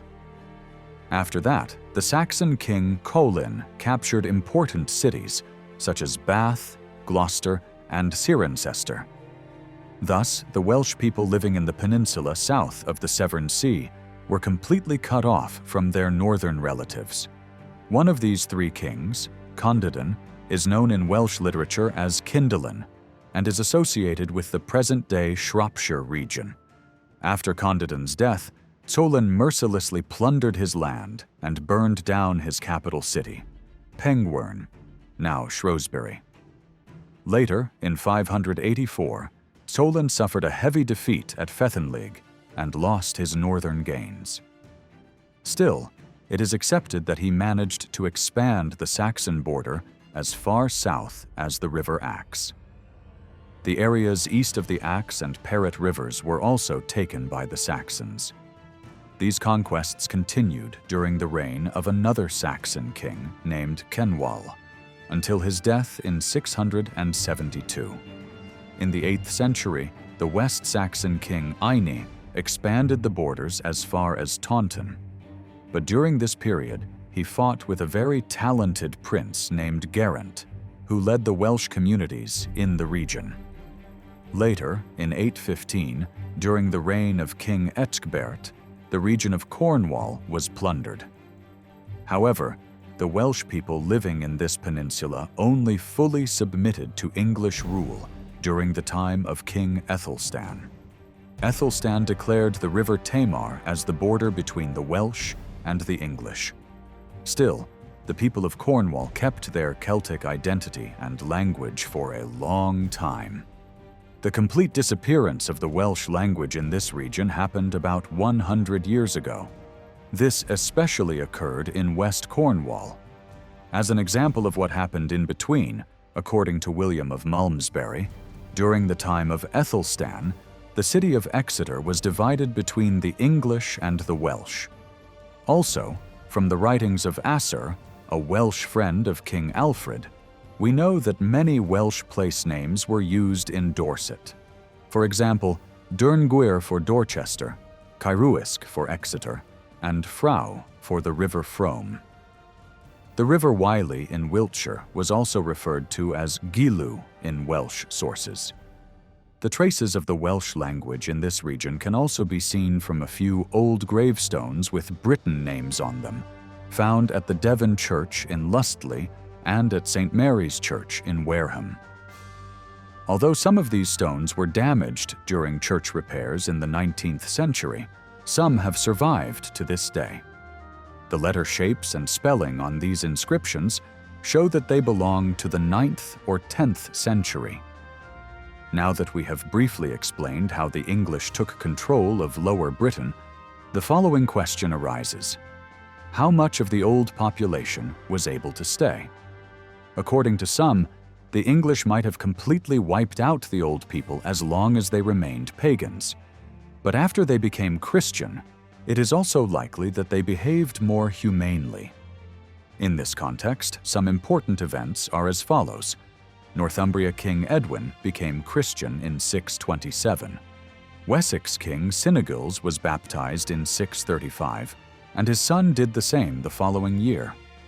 The kingdom of Mercia remained pagan, but this changed in 655 with the death of Penda, and during the reigns of his sons, this kingdom also became Christian. After these dates, in later conquests, it is possible that the local people were not completely displaced and continued to live in some places, especially in places like Wessex. Even during the reign of King Aethelstan in the 10th century, it is believed that there were still villages and towns with Welsh people living under English rule. In general, The idea that the old population was completely destroyed is not certain. Especially in the southern and eastern regions, they may have continued to live as peasants or slaves. In some regions, unless they could protect their cities, they may have only survived after the English became Christian. On the other hand, those who support the idea that the Welsh people were completely wiped out should not exaggerate the fact that there are almost no Celtic words in Old English. Because, when the English arrived on the island, the language spoken in the southern and eastern regions was probably already Latin. In fact, some researchers claim that the people the English first called Welas, meaning the Welsh, were not the Britons, but the Latinized people influenced by Rome. Later, this name also began to be used for the Welsh people in the West. In this case, the real question might be, how many Latin words are there in Old English? As a result, the Roman Empire withdrew its troops from Britain in the early 5th century, thus ending its rule over the island. Consequently, Britain entered the Dark Ages and was left to face its fate without Roman protection.